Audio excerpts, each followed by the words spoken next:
is doing well. There was some technical issue, मैं class connect नहीं कर पा रही थी तो इसलिए थोड़ा सा लेट हो गया, तो just manage for that.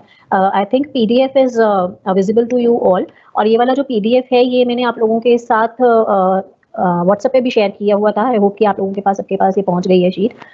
As per the schedule I was suppose to discuss lease accounting. अभी फिलहाल मैं आज लीज अकाउंटिंग नहीं डिस्कस कर रही हूँ. We are going to start the concept of dissolution. एक सेकेंड, ये फाइल लगा गई है, डिसोल्यूशन की करनी थी. Okay, we are going to start with the concept of accounting for dissolution of partnership firm. जब आप सिलेबस में आप लोग देखोगे तो you will find कि you have to cover the overview or theoretical concept of your partnership firm, where you already have done the concepts of admission, retirement, death of partners. उसमें profit sharing ratio में difference आ जाता है, फिर हम accounts कैसे बनाते हैं, ये सब चीज़ें आप already discussion आप लोग पढ़ चुके हैं स्कूल लेवल पे. As per syllabus अगर हम बात करें तो overview या theoretical concepts आपको उसके पढ़ने हैं. I'm not going into that detail right now. मैं सीधा dissolution of partnership firm पे आ रही हूँ. Dissolution of partnership firm is basically when we are talking of winding up of any business. Partnership है, दो या दो से ज़्यादा लोग पार्टनर्स हैं और बिजनेस को ख़त्म कर रहे हैं, बिजनेस को वाइंड अप कर रहे हैं. जब हम डिसोल्यूशन की बात करते हैं, बिजनेस एंड हो रहा है, बिजनेस खत्म हो रहा है, पार्टनरशिप फॉर्म एंड हो रही है. तो यहाँ पर दो तरीके से कॉन्सेप्ट्स जो आते हैं. पहला कॉन्सेप्ट है when we talk of dissolution of partnership, और एक होता है डिसोल्यूशन ऑफ द फर्म. दोनों में डिफरेंस क्या होता है? When we say that there is a situation of dissolution of partnership, it basically means कि जो पार्टनरशिप है, दो लोगों में, चार लोगों में, पांच लोगों में, जितने भी लोग उसमें पार्टनर्स हैं एक बिजनेस में, वो अपनी पार्टनरशिप को खत्म कर रहे हैं. बिजनेस चलता रहेगा लेकिन पार्टनरशिप, मतलब बिजनेस अलग तरीके से वापस कंटिन्यूएशन में रहेगा, बट जो उनकी पार्टनरशिप है वो खत्म हो रही है. For example, if I just talk of the situation of admission, death और रिटायरमेंट ऑफ पार्टनरशिप, जो आप लोगों ने पढ़ा हुआ है ऑलरेडी, उस कॉन्सेप्ट के हिसाब से if I just take the example, let's say चार पार्टनर्स हैं एक बिजनेस में, A B C D. Partner जो डी है उसकी डेथ हो जाती है. अब जो उनकी प्रॉफिट शेयरिंग रेशो थी 5:4:3:2 फॉर एग्जांपल मैं अगर ले लेती हूँ, डी की डेथ हो जाती है, तो उस सिचुएशन में होगा क्या कि जब बिजनेस, अब बिजनेस तो बंद करेंगे नहीं, तो बाकी जो रिमेनिंग पार्टनर्स हैं ए बी सी, वो क्या करेंगे? वो बिजनेस को कंटिन्यू करेंगे.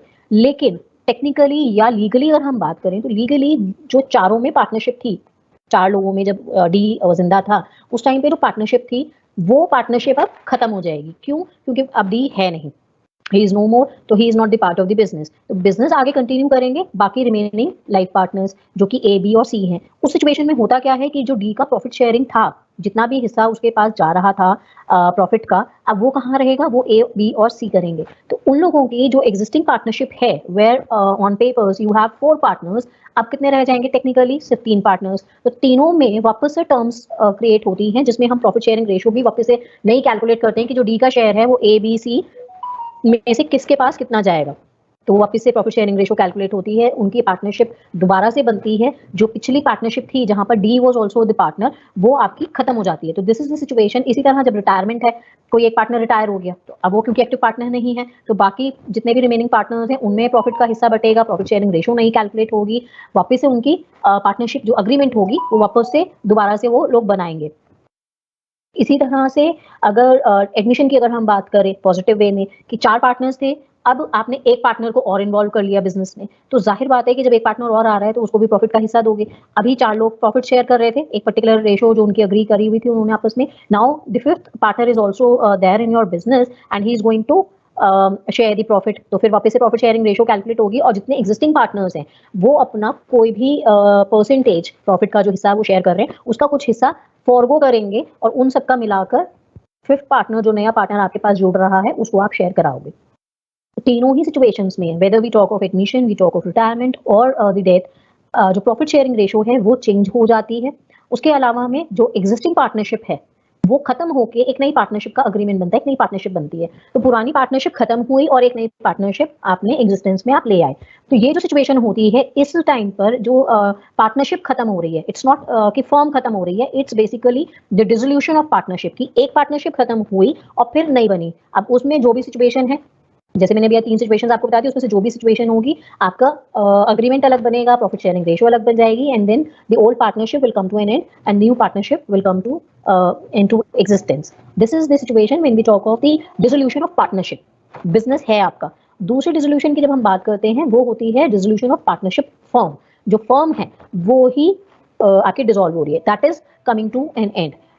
तो दोनों सिचुएशंस आई होप कि आप लोगों को क्लियर है। एक सिचुएशन है when the partnership is coming to an end and the second one is when the business is going to wind up, business is going to end, business का end हो रहा है।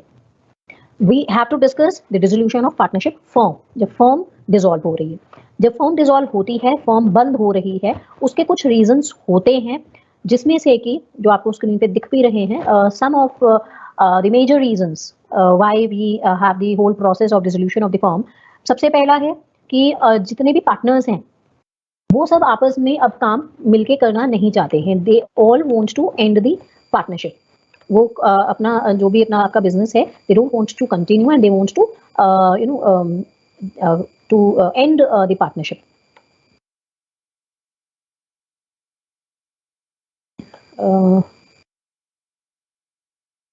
One of you have said कि ये आप लोगों का study material में नहीं है। स्टडी मटेरियल में कुछ चीज़ें आप लोगों को जो मिला है study material, some topics are not there in the study material, but though you have to study these chapters, आपके सिलेबस में है। समहाउ मे बी कि शायद वो लोगों का स्टडी मटेरियल अभी प्रोसेस में है, you may gate material later on, but आपके जो रेफरेंस बुक्स हैं आप उसमें से भी आपको पढ़ना है।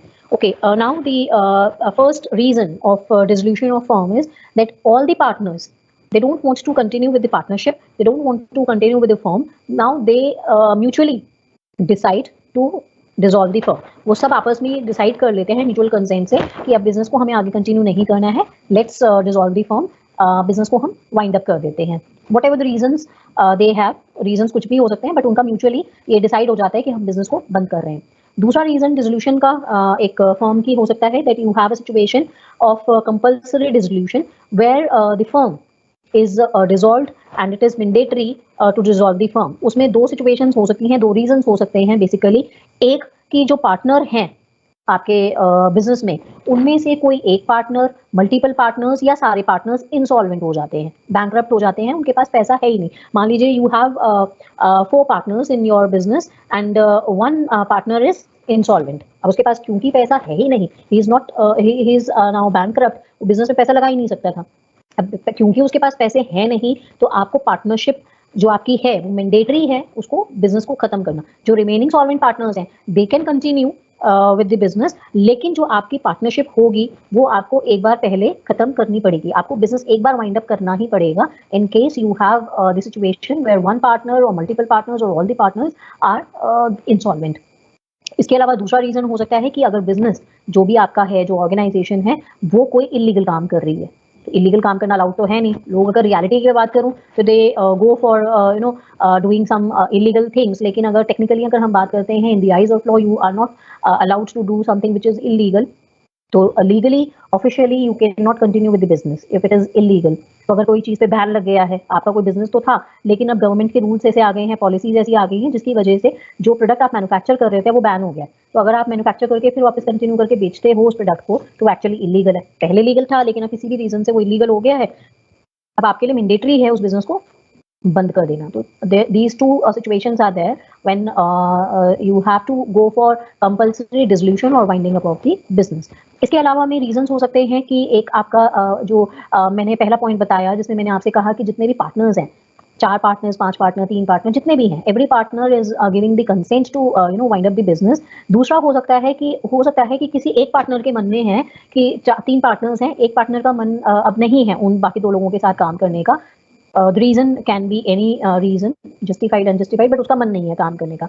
तो बाकी 2 पार्टनर्स बिजनेस बंद करना नहीं चाहते थे, बट यहाँ पर एक ऑप्शन है कि in case any one partner is having the will कि नहीं, मुझे ये बिजनेस को अभी आगे कंटिन्यू नहीं करना है, I just want to end this partnership और बिजनेस, तो by just giving a prior notice, by giving the notice और stating the will to close the business, to dissolve the firm, he can just share his intention, और उसके बाद आपके जो firm होगी you will not be able to continue, आपको फिर बंद करना पड़ेगा क्योंकि उसका मन नहीं है, तो जबरदस्ती आप उसको बिजनेस में पार्टनर बना के नहीं रख सकते हो।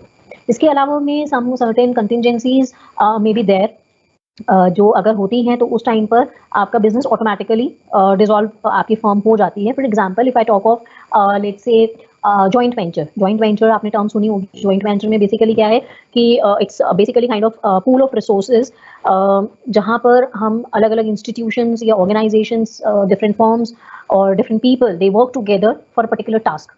कोई एक काम करने के लिए लोग जुड़ जाते हैं उस काम को पूरा करने के लिए। For example if I talk of builder, किसी के पास एक्सपीरियंस है, रिसोर्सेज हैं, किसी के पास पैसा है, तो वो दोनों आपस में मिल गए कि ठीक है हमने एक कॉन्ट्रैक्ट ले लिया है ये बिल्डिंग बनाने के लिए। तो हमारा जो कॉन्ट्रैक्ट होगा, हमारा जो अग्रीमेंट है, हम जो साथ में बिजनेस कर रहे हैं, वो किसी एक पर्टिकुलर काम के लिए है कि ये वाला हमें स्ट्रक्चर बनाना है, ये बिल्डिंग हमें बना के देनी है, उस काम के लिए हम एक कॉन्ट्रैक्ट में आ रहे हैं। तो है तो बिजनेस इकट्ठे ही, पार्टनरशिप हो गई। पार्टनरशिप एक पर्टिकुलरली काम के लिए है, तो जैसे ही वो काम खत्म हो जाएगा, जिस काम के लिए, जैसे मैंने अगर एग्जांपल लिया बिल्डिंग बनाने के लिए, तो कोई एक पर्टिकुलर बिल्डिंग मुझे बनानी थी, उसके लिए मैंने किसी के साथ कोलैबोरेट किया, किसी के साथ पार्टनरशिप कर ली। उस काम के लिए जैसे ही वो काम खत्म हो जाएगा तो ऑटोमेटिकली मेरी उसके साथ पार्टनरशिप भी खत्म हो जाएगी। तो जब भी अगर आपने किसी एक पर्टिकुलर टाइम पीरियड के लिए या एक पर्टिकुलर काम के लिए किसी के साथ पार्टनरशिप की है, तो जैसे ही वो टाइम पूरा हो जाएगा या वो काम पूरा हो जाएगा, तो अपने आप ही वो पार्टनरशिप डिसॉल्व हो जाएगी। वो काम के बाद आपका जो फर्म है आपने बनाई होगी वो अपने आप डिसॉल्व हो जाएगी। इसी तरह अगर आपके पार्टनर्स हैं बिजनेस में और पार्टनर में से किसी एक पार्टनर की डेथ हो जाती है या कोई इंसॉल्वेंट हो जाता है, तो उस सिचुएशन में automatically it has to be dissolved. Okay, Sumit आपने क्वेश्चन रेज किया है कि अगर कोई पार्टनर इंसॉल्वेंट हो जाता है तो क्या बाकी सारे पार्टनर्स उसको रिटायर कर सकते हैं? ऐसा नहीं होता है। देखो टेक्निकली अगर आप बात करोगे तो अगर मान लीजिए 3 पार्टनर्स हैं, 3 पार्टनर्स में से अगर एक पार्टनर इंसॉल्वेंट हो जाता है, बैंकरप्ट हो जाता है, तो ये एक लीगल रिक्वायरमेंट है कि आपको उस टाइम पर बिजनेस को बंद करना पड़ेगा इंसॉल्वेंसी के केस में। ये आप अगर रियलिटी की एक्चुअल लाइफ में अगर हम बात करें, वो वाला बिजनेस आपको बंद करना पड़ेगा, वो पार्टनरशिप आपको खत्म करनी पड़ेगी once partner is insolvent. Sorry. लेकिन अगर मान लीजिए बाकी लोग काम करना चाह रहे हैं तो फिर उनको एक वापस से पार्टनरशिप, एक अपना अलग बिजनेस अलग नाम से करना पड़ेगा। अब उस नाम को अगर रजिस्ट्रेशन, जिस नाम से अगर हम लोग बिजनेस कर रहे थे वो बिजनेस वाइंड अप कर रहे हैं, अब मैं क्योंकि वो रजिस्टर्ड है, मैं अगर उसको चाहूँ कि उसी नाम को ही कंटिन्यू करना है, तो मैं उसको उसकी कुछ लीगल प्रोसीजर होता है कि I just want to take over the name of that particular business. तो फिर वो पार्टनरशिप, वो फर्म बिल्कुल नए तरीके से सारी काम करेगी। तो ऑन पेपर्स अगर हम बात करते हैं तो ऑन पेपर्स वो अगर सेम पार्टनर्स, जो बाकी रिमेनिंग पार्टनर्स हैं, वो अगर काम करते भी हैं तो it will be a different other business of same partners. तो हमें कहने के लिए हम ये कहते हैं कि भाई सेम, बाकी जो 2 लोग थे दोनों लोग काम कर रहे हैं और वही सेम काम कर रहे हैं, लेकिन ऑन पेपर्स टेक्निकली लीगली सब चीजें अलग होती हैं, वो उनको पूरा प्रोसेस फॉलो करना पड़ेगा। ऐसा नहीं हो सकता है कि इंसॉल्वेंट हो गया तो रिटायर कर दोगे, क्योंकि अगर रिटायरमेंट होती है तो रिटायरमेंट कभी भी उसे उसमें ऐसे नहीं होगी कि वो इंसॉल्वेंट हो गया है, बैंकरप्ट हो गया। जब हम इंसॉल्वेंसी की बात करते हैं तो इंसॉल्वेंसी के जैसे आप क्वेश्चंस भी करोगे तो आपको थोड़ा सा क्लियर ज्यादा हो जाएगा। पर्सन अगर रिटायर हो रहा है तो रिटायरमेंट में नॉर्मली 2 सिचुएशंस होती हैं। या तो उसकी एज हो गई है, अब एज के हिसाब से वो रिटायरमेंट ले रहा है। अब बिजनेस है तो बिजनेस में ऐसा कुछ नहीं होता कि कोई एज है टेक्निकली, उसको ये है कि भाई ठीक है अब बस मुझे बिजनेस में आगे कंटिन्यू नहीं करना है एज एक्टिव पार्टनर, तो I just want to retire my myself वहां पर और इंसॉल्वेंसी की सिचुएशन में फर्क होता है। रिटायरमेंट में अगर होगा तो रिटायरमेंट के टाइम पे वो अपना जो भी शेयर उसने लगा रखा था बिजनेस में वो वापस ले लेगा और बिजनेस से वाइंड अप करके खत्म कर देगा चीजों को। लेकिन जब हम इंसॉल्वेंसी की बात करते हैं तो इंसॉल्वेंसी में बेसिकली क्या है कि इंसॉल्वेंसी में जब इंसॉल्वेंसी के टाइम की बात करें तो it's basically talking of the situation कि जब वो बैंकरप्ट हो गया। इसमें जब आप देखोगे तो ज्यादातर क्या होता है कि उसको बिजनेस में पैसा देना था लेकिन उसने दिया नहीं है। बिजनेस में पैसा ना देने की वजह से प्रॉब्लम आ रही है और इस वजह से वो उसको बिजनेस में से अब हटाया जा रहा है। इस तरह की प्रॉब्लम्स आती हैं। तो उसमें आप ऐसा नहीं कर सकते हो कि रिटायरमेंट आप दिखा दो सिर्फ इस चक्कर में कि ये कहाँ से आ रहा है। आप रिटायरमेंट इसमें सिचुएशन में जब वो बैंकरप्ट हो रहा है तो उस टाइम पर आप उसकी रिटायरमेंट दिखा दोगे, वो टेक्निकली गलत होती है। Just give me a minute. Okay. Next is the situation or the reason of dissolution of the firm is dissolution by court. जैसे मैंडेटरी डिसोल्यूशन है, जब पार्टनर या पार्टनर्स या सारे पार्टनर्स इंसॉल्वेंट हो गए हैं या वो कोई इलीगल काम कर रहे हैं। इसी तरह से कुछ सिचुएशंस हैं जहां पर कोर्ट की तरफ से ये मैंडेटरी हो जाता है, लीगली ये मैंडेटरी हो जाता है कि आपको बिजनेस को डिसॉल्व करना है। उसमें पहली सिचुएशन है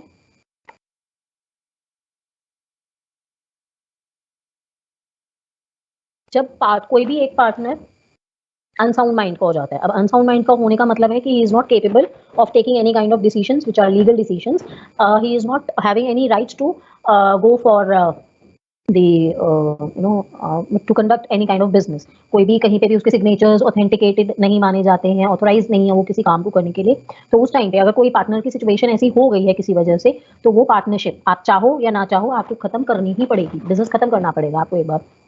उसके अलावा में if he is not able to perform his duties as a partner, जो भी उसका काम है वो नहीं कर सकता है, या उसका जो बिहेवियर है वो बहुत ज्यादा हार्मफुल है, बहुत ज्यादा मिसकंडक्ट उसका हो रहा है, तो कुछ गड़बड़ वो कर रहा है, तो इस तरह की जब सिचुएशंस होती हैं तो it's mandatory for you, just because of different provisions or different acts we have in the whole law, जिसके through you have to dissolve the firm। जब हम डिसोल्यूशन की बात करते हैं फर्म की, उसमें अब हम जब बिजनेस कर रहे हैं तो हमारे पास बिजनेस में एसेट्स भी होंगे, वी हैव लायबिलिटीज आल्सो, जो हम लोगों को बिजनेस खत्म करने के टाइम पे सब चीजें सेटल करनी पड़ेंगी। जब हम चीजें सेटल करेंगे तो we have different assets and liabilities. Liabilities जो होंगी वो हम लोगों को पे करनी पड़ेंगी। Okay, you want me to zoom the PDF? Okay, I hope कि now it's clearly visible. we have to settle the accounts, the section is 48 for that। जितनी भी हम लोगों की लायबिलिटीज हैं, specially outside liabilities, third party liabilities हैं, हम सारे के सारे एसेट्स जितने भी हम लोगों के पास हैं बिजनेस के, उनको रियलाइज कराएंगे। रियलाइज कराने का मतलब है उनके अगेंस्ट में हम पैसे कलेक्ट कर लेंगे, उनको बेचेंगे। हो सकता है कोई क्रेडिटर हमारे एसेट ले ले कि भाई कैश मत दो, हमें ये एसेट दे दो। हो सकता है कोई पार्टनर कोई एसेट ले ले। तो जो भी एसेट्स हम लोगों के पास हैं उनके अगेंस्ट में हम पेमेंट रियलाइज कर लेंगे, पैसे आ जाएंगे, और वो पैसा हम कहाँ यूज करेंगे? जो हमारी थर्ड पार्टी लायबिलिटीज हैं, पहले आउटसाइडर्स जो हैं हमारे बिजनेस से, उनको पहले हम उनकी पेमेंट करेंगे। जो हमारे बिजनेस की लायबिलिटीज हैं, we will repay the third party payments, जो भी हम लोगों की लायबिलिटीज होंगी। फिर उसके बाद अगर कोई पार्टनर की तरफ से कोई लोन हम लोगों को मिला हुआ है तो वो हम तब पे करेंगे, और जो भी अगर कोई बैलेंस बचता है then that will be transferred to the partners we have, और उनके अकाउंट्स हम सेटल कर देते हैं। अब मैं अगर इसका सिंपल सा प्रोसेस बताऊं तो बेसिकली यहाँ पर आपके जो अकाउंट्स बनेंगे वो आपके अकाउंट्स बनेंगे सबसे पहले realization account, where we have to transfer all the assets we have and the liabilities, assets to be transferred on the debit side of the realisation account. अब नॉर्मली हम क्या करते हैं, अब जब बिजनेस बंद करेंगे तो एसेट्स का हम लोगों के पास डेबिट बैलेंस होता है, हम लोगों को उसको खत्म करना है, तो हम लोग अकाउंट्स अलग अलग नहीं बनाएंगे। फॉर एग्जांपल मेरे पास मशीन भी है, मेरे पास फर्नीचर भी है, मेरे पास और कोई इक्विपमेंट भी है, उनके मैं अकाउंट्स बनाऊंगी और फिर पैसे रियलाइज करूंगी। तो डेबिट बैलेंस होने की वजह से डोंट मग इट अप कि हमने डेबिट में करनी है एसेट्स को, लायबिलिटीज को क्रेडिट साइड पे करना है। उसका लॉजिक ये है कि अगर अब रियलाइजेशन हो रही है तो रियलाइजेशन के टाइम पे what we have to do is we have to settle all the accounts जितने भी हैं, inclusive of assets and liabilities. तो एसेट्स को मुझे रियलाइज करके पैसा कलेक्ट करना है ताकि मैं जितनी भी लायबिलिटीज हैं उसको सेटल डाउन करूँ। मैं अगर एसेट्स के अकाउंट्स बना रही हूँ जो हम लेजर पोस्टिंग करते हैं, तो मान लीजिए मशीन अकाउंट है, फर्नीचर अकाउंट है, कोई भी एसेट है, तो वो उनका डेबिट बैलेंस होता है हमारे पास। उसको मुझे रियलाइज करना है, खत्म करके दिखाना है, कैश लेना है, तो कैश के हिसाब से बैंक में पैसा आ जाएगा। जब उसको बेचेंगे या कोई और टेक ओवर कर लेगा तो एसेट्स अकाउंट क्लोज करेंगे। वो हम सारे अलग अलग अकाउंट्स में ना करके हम इकट्ठा एक अकाउंट बना देते हैं जहां पे हम दिखा देते हैं रियलाइजेशन अकाउंट। इसी वजह से क्योंकि एसेट्स के हमारे डेबिट बैलेंस होते हैं तो रियलाइजेशन अकाउंट में उनके ओपनिंग बैलेंसेस जो बुक वैल्यू है हमारे पास वो हम वहां ट्रांसफर कर देते हैं डेबिट साइड पे। इसी तरह जो हमारी थर्ड पार्टी लायबिलिटीज होती हैं, आई am using the word third party, just remember it, कि कई बार स्टूडेंट्स ये कंफ्यूजन क्रिएट कर लेते हैं कि जो पार्टनर है उसका भी लोन है वो भी वहां ट्रांसफर कर देते हैं। वो हमें नहीं करना है। We have to just show the outside part liabilities और थर्ड पार्टी लायबिलिटीज, जिसमें पार्टनर की तरफ अगर कोई लायबिलिटी है तो वो नहीं आएगी, बाकी सारी लायबिलिटीज आप शो करोगे। अब उनका क्योंकि क्रेडिट बैलेंस होता है तो all the book value you can say और the amount which is the liability towards third party, it has to be shown on the credit side of realisation account. और फिर जो सिचुएशंस होती हैं जहां आपने पैसा जिस तरह से लिया है एसेट्स को बेचकर, वो आप दिखाओगे बैंक अकाउंट के थ्रू कि एसेट्स रियलाइज हो गए हैं, तो वो रियलाइजेशन अकाउंट के क्रेडिट साइड पे आएगा। Whatever amount is being paid to the liabilities to set off the liabilities, that will be on the debit side. तो रिवर्स में क्योंकि हम क्लोज कर रहे हैं बेसिकली। इस तरह से जो आप पूरा प्रोसेस करोगे उस टाइम पे रियलाइजेशन एक्सपेंसेस भी होते हैं, तो वो आपके डेबिट साइड पे आ जाएंगे रियलाइजेशन अकाउंट में। And the balancing figure of realisation will give you the profit और loss at the time of realisation which has to be distributed among the partners in the profit sharing ratio. अब अगर उसमें insolvent भी हुआ है कोई partner, अगर insolvency की सिचुएशन है, उसमें भी उसको आप प्रॉफिट का या लॉस का शेयर ट्रांसफर करते हो। अभी मैं सारा थियोरेटिकल थोड़ा सा बता रही हूँ, फिर मैं आप लोगों के साथ क्वेश्चन डिस्कस करूंगी तो it will be more clear. One of you have asked me to share this PDF on the Google Classroom also. Sorry, I have shared this in WhatsApp groups, different groups, and asked you to share it with others also. Let me finish today's class, then I'll share it on Google Classroom also.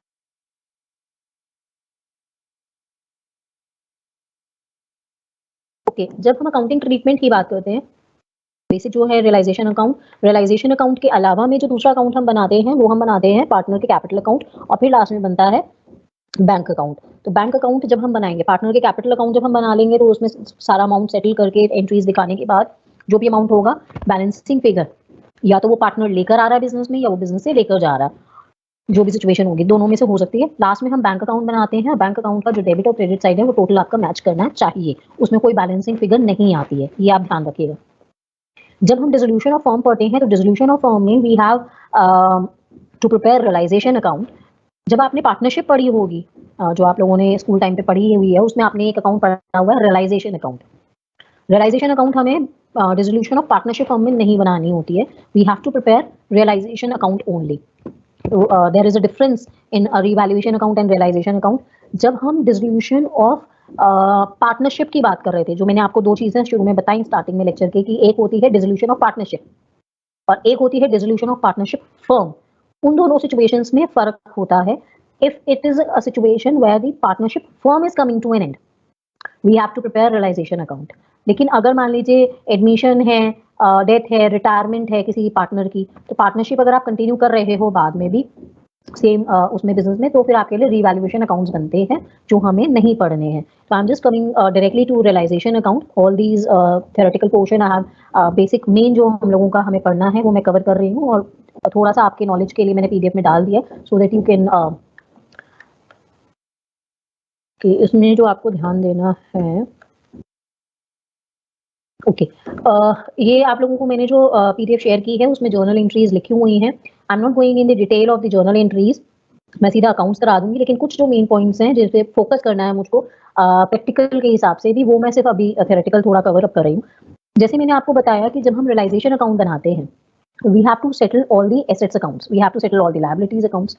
Liabilities में जो हम realization account में दिखाते हैं, I already have told you कि उसमें हम लोग थर्ड पार्टी लायबिलिटीज शो करते हैं, पार्टनर की कोई नहीं दिखाते. पार्टनर के अकाउंट्स अलग बनते हैं, उनको हम सेटल करते हैं.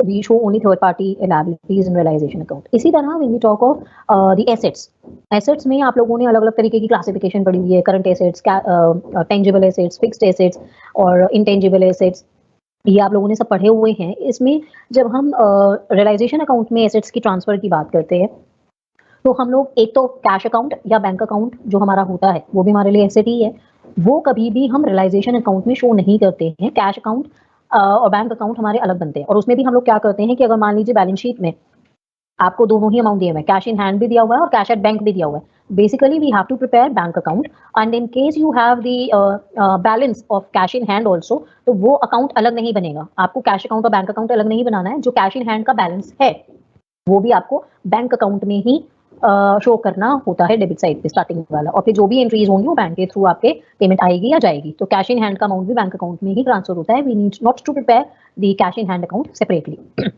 तो पहली चीज जो आपको ध्यान रखनी है वो ये है कि बैलेंस शीट में अगर कैश इन हैंड दिया हुआ है, कैश एट बैंक दिया हुआ है या बैंक ओवरड्राफ्ट दिया हुआ है, आपने पहले से ही पैसा बैंक से एक्स्ट्रा निकाला हुआ है, ये तीन सिचुएशंस या तीन जो एसेट्स आपके लायबिलिटीज, बैंक ओवरड्राफ्ट, अगर ये दो तीन चीजें हैं अगर आपकी बैलेंस शीट में, तो वो रियलाइजेशन अकाउंट में नहीं आएगी, वो सीधा बैंक अकाउंट में ही आपके ट्रांसफर होती है.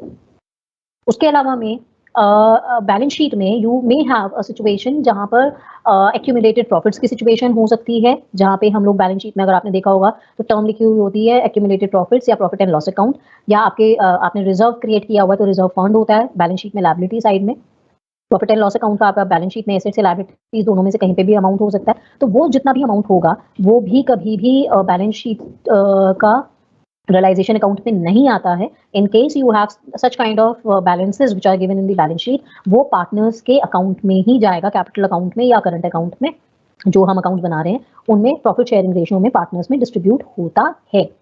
चाहे वो इंसॉल्वेंसी की सिचुएशन हो, चाहे कोई सी भी सिचुएशन हो डिसोल्यूशन की, जितने भी पार्टनर्स हैं उनके प्रॉफिट शेयरिंग रेशियो में वो डिस्ट्रीब्यूट होता है. दूसरी इसमें चीज मैंने अभी टर्म यूज की पार्टनर के कैपिटल अकाउंट या करंट अकाउंट में. आपको ये चीज ध्यान होगी कि जब हम लोग पार्टनर्स के कैपिटल अकाउंट की बात करते हैं, नॉर्मली जब हम अकाउंट्स बनाते हैं तो पार्टनर का कैपिटल अकाउंट बनते हैं जितने भी पार्टनर्स हैं.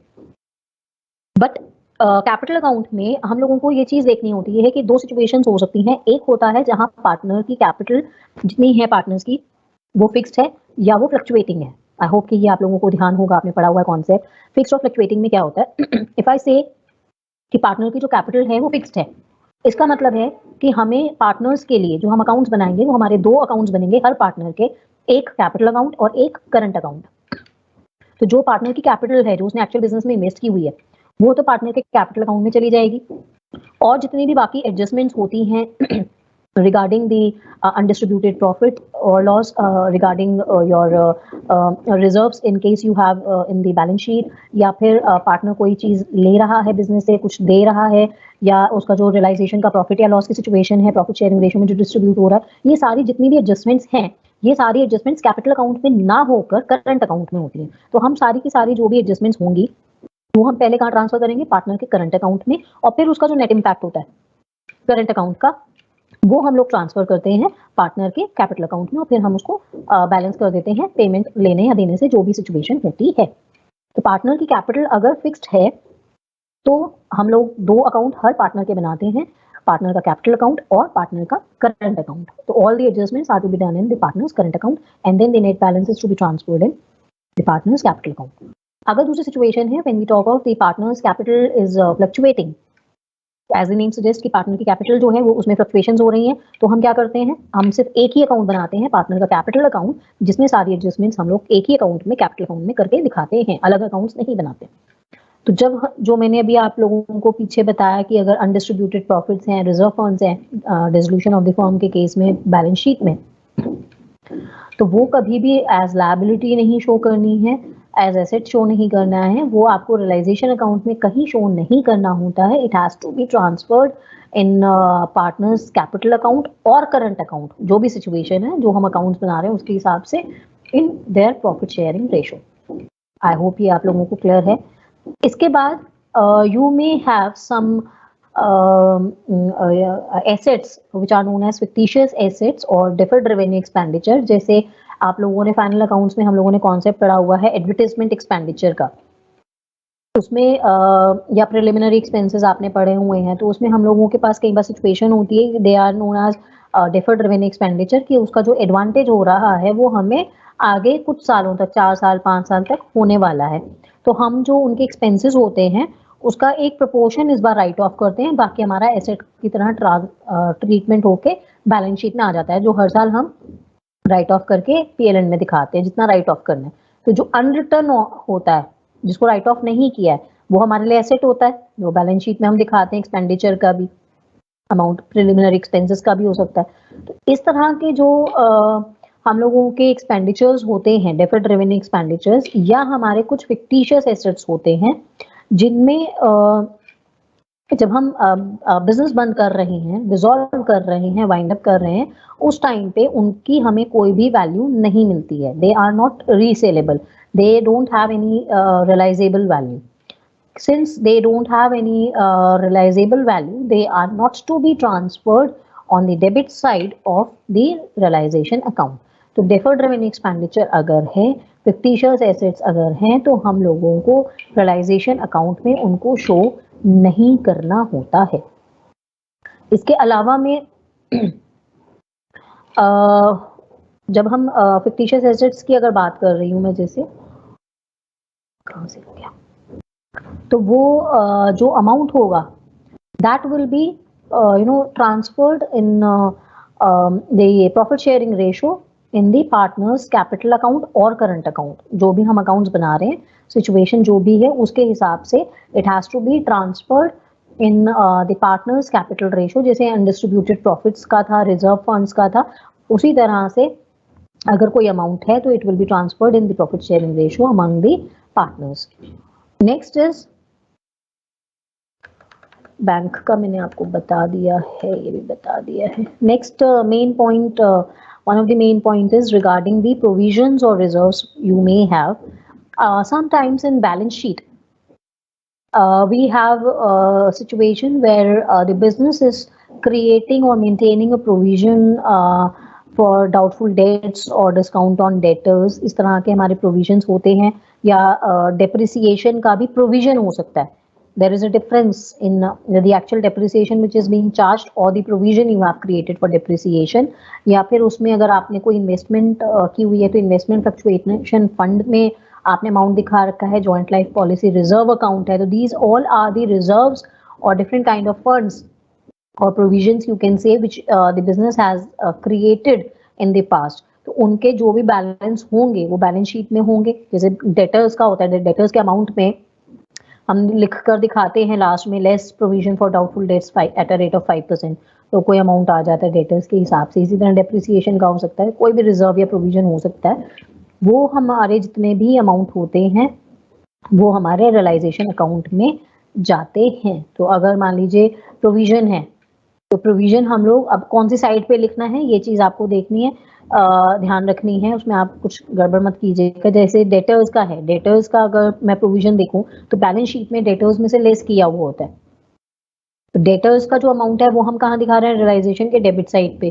तो जो प्रोविजन का अमाउंट है वो आपको डेटर्स में से माइनस नहीं करना होता है, वो हम लोग बैलेंस रियलाइजेशन अकाउंट के क्रेडिट साइड पे दिखाते हैं। तो all these kind of reserves और provisions which have been created by firm which are there on the asset side of balance sheet, they have to be transferred on the credit side of the realization account और उसी के हिसाब से वो close होंगे।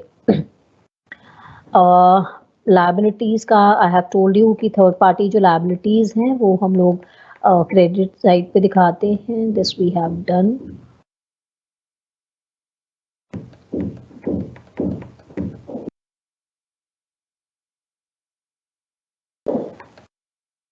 accumulated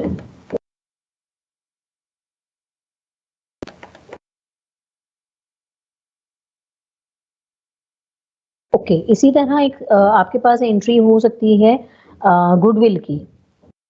जब हम लोग बैलेंस शीट में गुडविल की एक वैल्यूएशन करके अपना अमाउंट दिखाते हैं तो there may be two situations you may find in questions. एक गुडविल बैलेंस शीट में है, एक गुडविल का हमने अमाउंट बैलेंस शीट में दिखाया हुआ नहीं है और डिसोल्यूशन हो रही है, तब आप क्या करेंगे?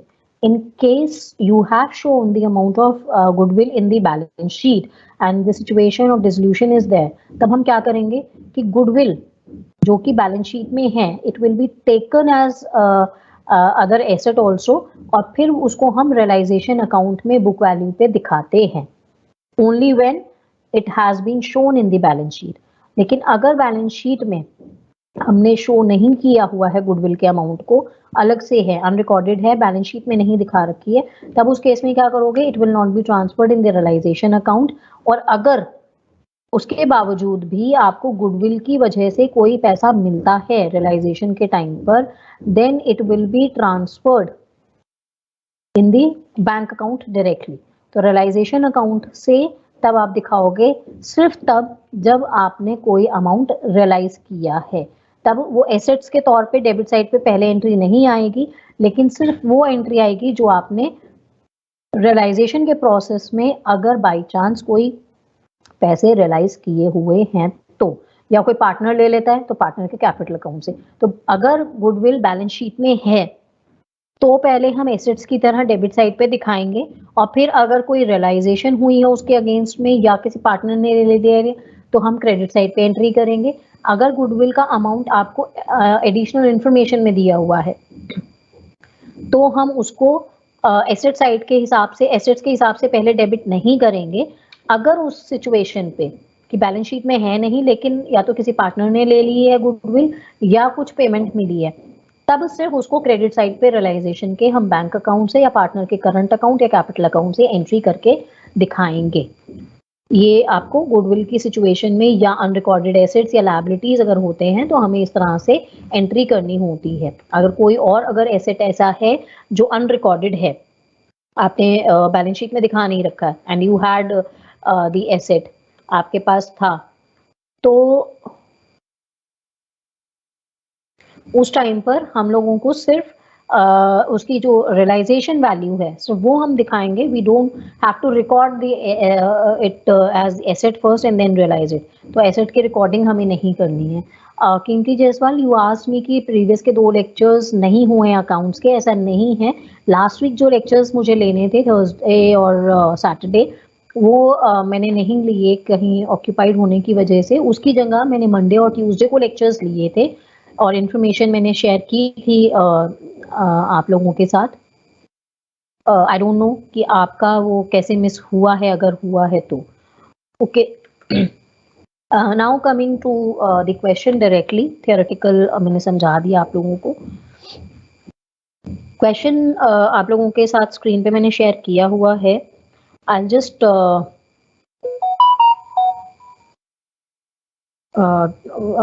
request you to just go through the question so that we can start discussing the solution.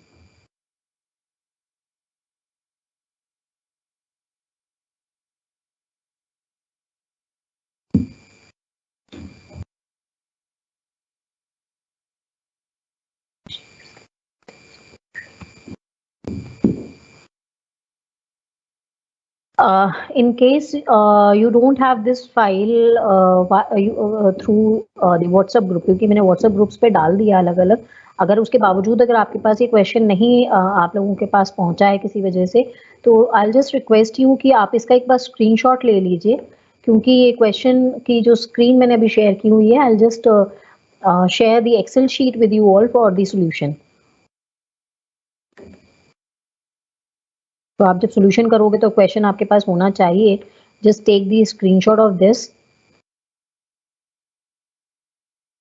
Okay, I hope you all have the question now.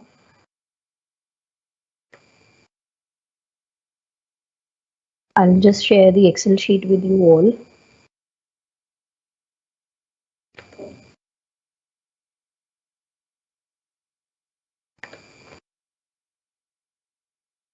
अनमोल, आपने मुझसे पूछा है कि पेपर ऑफलाइन होंगे कि ऑनलाइन होंगे। अभी इस बात का मैं जवाब नहीं दे सकती हूँ, क्योंकि yesterday the university has announced कि क्लासेस कॉलेजेस वापस से रीओपन हो रहे हैं और लेक्चर्स जो होंगे वो ऑफलाइन होंगे रेगुलर कॉलेजेस के। They have not stated anything for the examination point of view yet. We also are waiting कि कोई हमें न्यूज़ मिले कि एग्जाम्स ऑफलाइन कंडक्ट कराएंगे या इस सेमेस्टर के लिए ऑनलाइन होंगे। Nobody is able to answer this question right now. But personally what I would like to suggest you कि आप ये मान के चलिए एक बार कि आपके एग्जाम्स ऑफलाइन होंगे, उसके हिसाब से आप तैयारी कर लीजिए, ताकि अगर आपको 10 दिन बाद पता चलता है कि पेपर ऑफलाइन है तो आप लोगों को एकदम झटका नहीं लगेगा। Okay, I have shared the Excel sheet with you. I hope it's clearly visible. Now coming to the solution. You just have the question.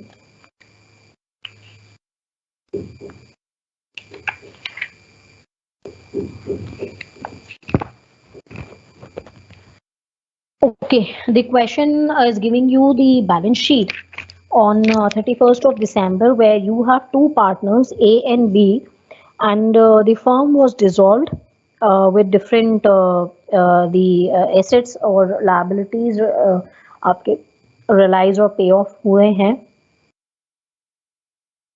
and you have to prepare the accounts. अब accounts में क्योंकि यहाँ पर जब balance sheet आप देखोगे, question में कहीं पे भी लास्ट में लिखा नहीं है, लास्ट लाइन सिर्फ आपको ये कहती है you have to prepare necessary ledger accounts to close the books of the firm. तो पहले तो आपको एक चीज़ ये देखनी है कि सिचुएशन में क्वेश्चन की इंफॉर्मेशन के हिसाब से आपके जो पार्टनर के कैपिटल अकाउंट है वो कैपिटल फिक्स्ड है या फ्लक्चुएटिंग है। अगर करंट अकाउंट का बैलेंस दिया हुआ है इसका मतलब कैपिटल फिक्स्ड है, तो क्वेश्चन मेंशन करे या ना करे आपके वो अकाउंट्स बनेंगे, अदरवाइज कैपिटल फ्लक्चुएटिंग मानी जाएगी। तो अब आपके अकाउंट्स कौन कौन से बनेंगे, यू हैव 2 पार्टनर्स, तो एक रियलाइजेशन अकाउंट बनेगा, 2 पार्टनर्स के कैपिटल अकाउंट बनेंगे और एक बैंक का अकाउंट बनेगा। Now starting with the realisation account,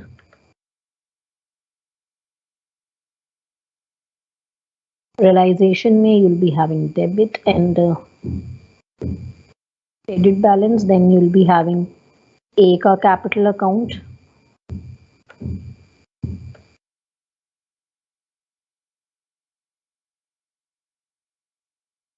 then you have B का capital account।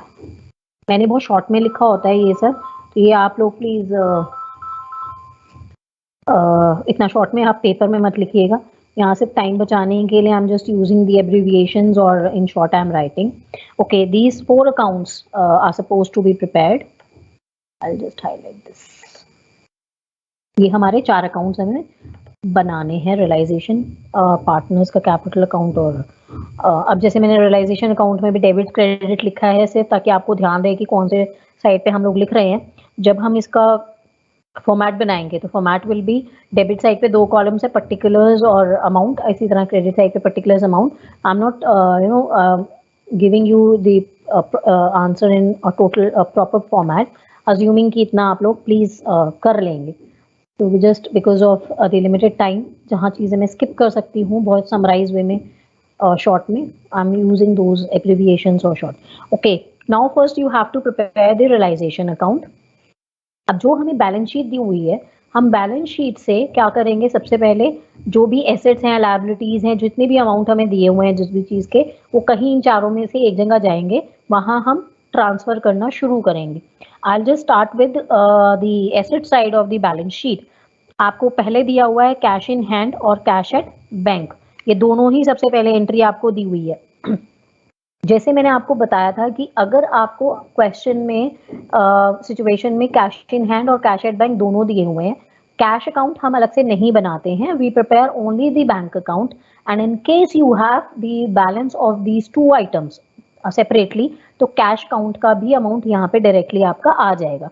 तो सबसे पहले क्योंकि बैंक अकाउंट का भी मुझे दिया हुआ था कैश एट बैंक, तो पहले तो मैं वो अमाउंट ट्रांसफर करूंगी डेबिट और क्रेडिट साइड के हिसाब से। अगर मैं बना दूं डेबिट साइड पे, the first entry will be the balance brought down and the amount is 8,000 rupees। इसके बाद जो हमें पहला आइटम दिया हुआ था कैश इन हैंड का, ये वाला अमाउंट भी कैश अकाउंट से बंद होकर यहाँ पे आ जाएगा, तो यहाँ आ जाएगा कैश इन हैंड 500 रुपीज। यहाँ पे बैलेंस ब्रॉट डाउन आपको नहीं लिखना है, क्योंकि अगर मैं टेक्निकली कैश अकाउंट बनाऊंगी तो कैश अकाउंट से यहाँ पर ट्रांसफर हो जाएगा, तो we have to transfer the net amount of cash you have, वो आपका बैंक अकाउंट में आ गया। Next is stock in trade 5,000 rupees. तो स्टॉक हमारा एसेट है जो हमें रियलाइज होगा, कुछ ना कुछ पैसे मिलेंगे या कोई ले लेगा, तो ऑल दीज करंट एसेट्स और fixed assets are suppose to be transferred on the debit side of the realisation account. तो यहाँ पर हम लोगों ने पहले एक एंट्री लिखी स्टॉक की, debit side of realisation account, stock account. Then you have investment of 10,000 rupees, ये हम इन्वेस्टमेंट यहाँ पर ट्रांसफर कर देंगे डेबिट साइड पे। आई होप कि आप लोगों को सबको समझ में आ रहा है। Anmol, in between you have your query कि आपको कहाँ से ये पता चलेगा कि किस चैप्टर की कितनी वेटेज है। आपके जितने भी चैप्टर्स हैं सबकी बराबर वेटेज है, किसी की कम किसी की ज़्यादा नहीं होती है। You will be getting question from every chapter, कोई भी चैप्टर ऐसा नहीं है जो पेपर में नहीं आएगा, सबकी वेटेज होती है। ये ज़रूर है कि किसी का कोई कभी कोई 15 नंबर का क्वेश्चन आ रहा है, किसी का शायद 7 या 8 नंबर का क्वेश्चन आता है, जिसमें कि नॉर्मली अगर मैं ट्रेंड के हिसाब से बताऊं तो डेप्रिसिएशन और इन्वेंट्री का कई बार ऐसा होता है, क्योंकि उसके बहुत 15 नंबर के कई बार क्वेश्चंस नहीं होते हैं, उसमें 8 नंबर का या 10 नंबर का क्वेश्चन आ जाता है। But don't go with the weightage of the chapters you have in your syllabus। सबकी अपनी weightage है, बराबर है। You have to study all these chapters। Okay, next is Excel sheet। Next is the debtors amount is given investment, हाँ investment कर चुकी। Debtors का amount है 20,000 रुपए का, तो डेटर्स भी आपके लिए एसेट थे, तो डेटर्स का अमाउंट आ जाएगा रियलाइजेशन के डेबिट साइड पे। इसके साथ ही प्रोविजन दिया हुआ है 2,000 रुपए का। तो प्रोविजन के लिए as I told you in theoretical concept कि in case any kind of provision is there in the balance sheet, वो हम कहाँ ट्रांसफर करेंगे? अगर एसेट्स में से दिखाया हुआ है, जैसे डेटर्स में से प्रोविजन था, तो it has to be on the credit side of realisation account. तो it will be provision for doubtful debts या प्रोविजन फॉर डेटर्स, क्योंकि यहाँ कुछ लिखा नहीं है, तो I am just using provision for doubtful debts and the amount is 2,000 rupees.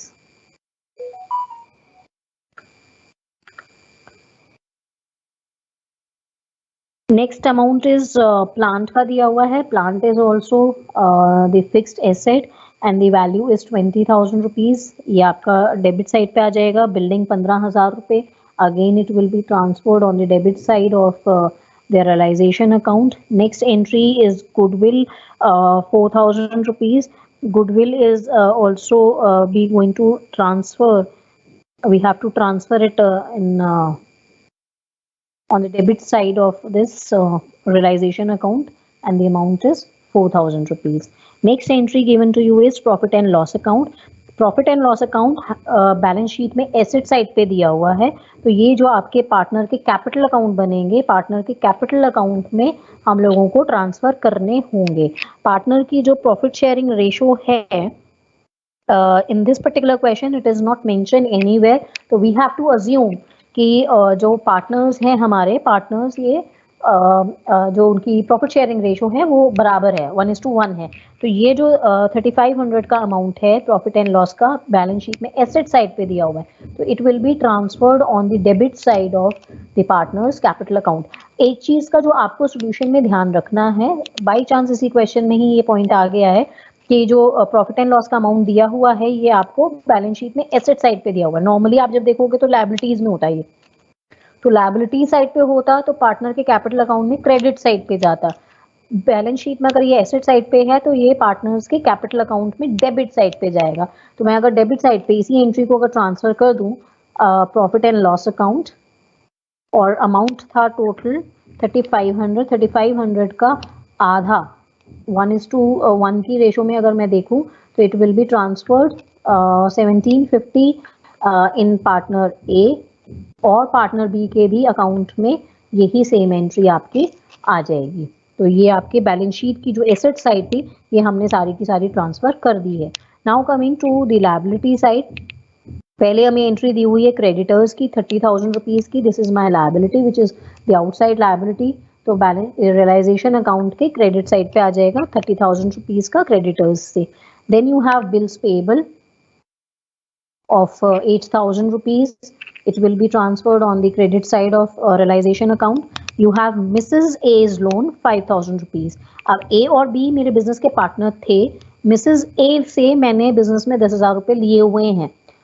A मेरा पार्टनर जरूर है, उसकी वाइफ ने अगर लोन दे रखा है तो वो मेरे लिए थर्ड पार्टी लोन है, जो अमाउंट है 5,000 रुपए का। तो ये थर्ड पार्टी लोन होने की वजह से, थर्ड पार्टी लायबिलिटी की वजह से ये भी आपका रियलाइजेशन अकाउंट में आएगा and the amount is 5,000 rupees. अगर ए का लोन होगा, एक वाइफ लोन है ये, अगर ए का लोन है यानी किसी पार्टनर का लोन अगर है तो फिर रियलाइजेशन अकाउंट में नहीं आएगा। पार्टनर का अगर लोन होगा तो वो उसका अकाउंट अलग बनेगा और फिर डायरेक्टली उसको पेमेंट मिल जाएगी। अगर उसकी किसी भी स्पाउस का या किसी फैमिली मेंबर का लोन है तो वो that will be taken as third party loan which has to be transferred on the credit side of the realisation account. तो स्टूडेंट्स यहाँ पे भी कई बार जल्दबाजी में क्या करते हैं कि रियलाइजेशन अकाउंट जब बनाएंगे तो अब क्योंकि यहाँ पर पार्टनर मेरे ए और बी हैं, अब वो जल्दी जल्दी के चक्कर में ए की वाइफ का लोन नहीं पढ़ते, एज वाइफ लोन नहीं पढ़ते, ए का लोन पढ़ लेते हैं और उसके हिसाब से एंट्री कर देते हैं। तो जस्ट मेक श्योर कि जब भी आप क्वेश्चन अटेम्प्ट कर रहे हैं इस तरह की गड़बड़ ना करें, आप क्वेश्चन ठीक से पढ़ें कि क्वेश्चन में क्या दिया हुआ और उसके हिसाब से आप सोल्यूशन अटेम्प्ट करें। नेक्स्ट एंट्री इज बीज लोन। बी का जो लोन था, बी के लोन का अमाउंट है 10,000 रुपए। बी 10,000 रुपए का बी का लोन था, तो बी का लोन अकाउंट हम अलग बनाएंगे। अब क्योंकि क्वेश्चन में बी के लोन से रिलेटेड कोई और एंट्री नहीं है तो मैं अकाउंट बनाना स्किप कर सकती हूँ just to save the time. But this amount of 10,000 which has been taken from B, अब ये बी के कैपिटल अकाउंट में नहीं आएगा, लेकिन इतना पूरा का पूरा जो पेमेंट है ये मेरा बैंक से पैसा बी के लोन के लिए रीपे होगा। तो बैंक से जब पैसा जाएगा तो बैंक अकाउंट क्रेडिट हम कर देंगे बीज लोन से with the amount of 10,000 rupees. Next entry is general reserve, 10,000 रुपए के थे। जनरल रिजर्व जो है, जनरल रिजर्व को मुझे क्या करना है, it has to be, it is basically a kind of undistributed profit, it has to be transferred in among the partners. तो जनरल रिजर्व जो दिया हुआ था, जनरल रिजर्व मुझे दिया हुआ है 10,000 रुपए का, 1:1 की रेशो है, तो it will be transferred on the credit side, क्योंकि बैलेंस शीट में लायबिलिटी साइड पे है, तो बैलेंस शीट में यहाँ पर आ जाएगा जनरल, इसमें पार्टनर्स के अकाउंट में जनरल रिजर्व अकाउंट, इसका शेयर आ जाएगा 5,000 रुपए का, और यही सेम अमाउंट से बी का अकाउंट भी क्रेडिट हो जाएगा।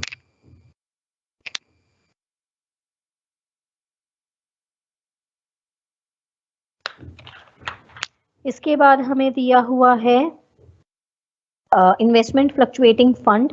इन्वेस्टमेंट फ्लक्चुएटिंग फंड जो दिया हुआ है, it has to be transferred on the liabilities, your credit side of realisation account. Investment fluctuation fund में लिखा है and amount is 1,000 rupees. It will be transferred on the credit side of realization account. Then A और B का capital account का balance दिया हुआ था, तो यहाँ पे balance brought down आ जाएगा and the amount is 10,000 rupees. दोनों का सेम है, तो यही एंट्री आपकी B के अकाउंट में भी आ जाएगी। तो दोनों का अमाउंट सेम था with the amount of 10,000 rupees. Both the account of A and B capital account opening balance आपका ये है, यहाँ पर से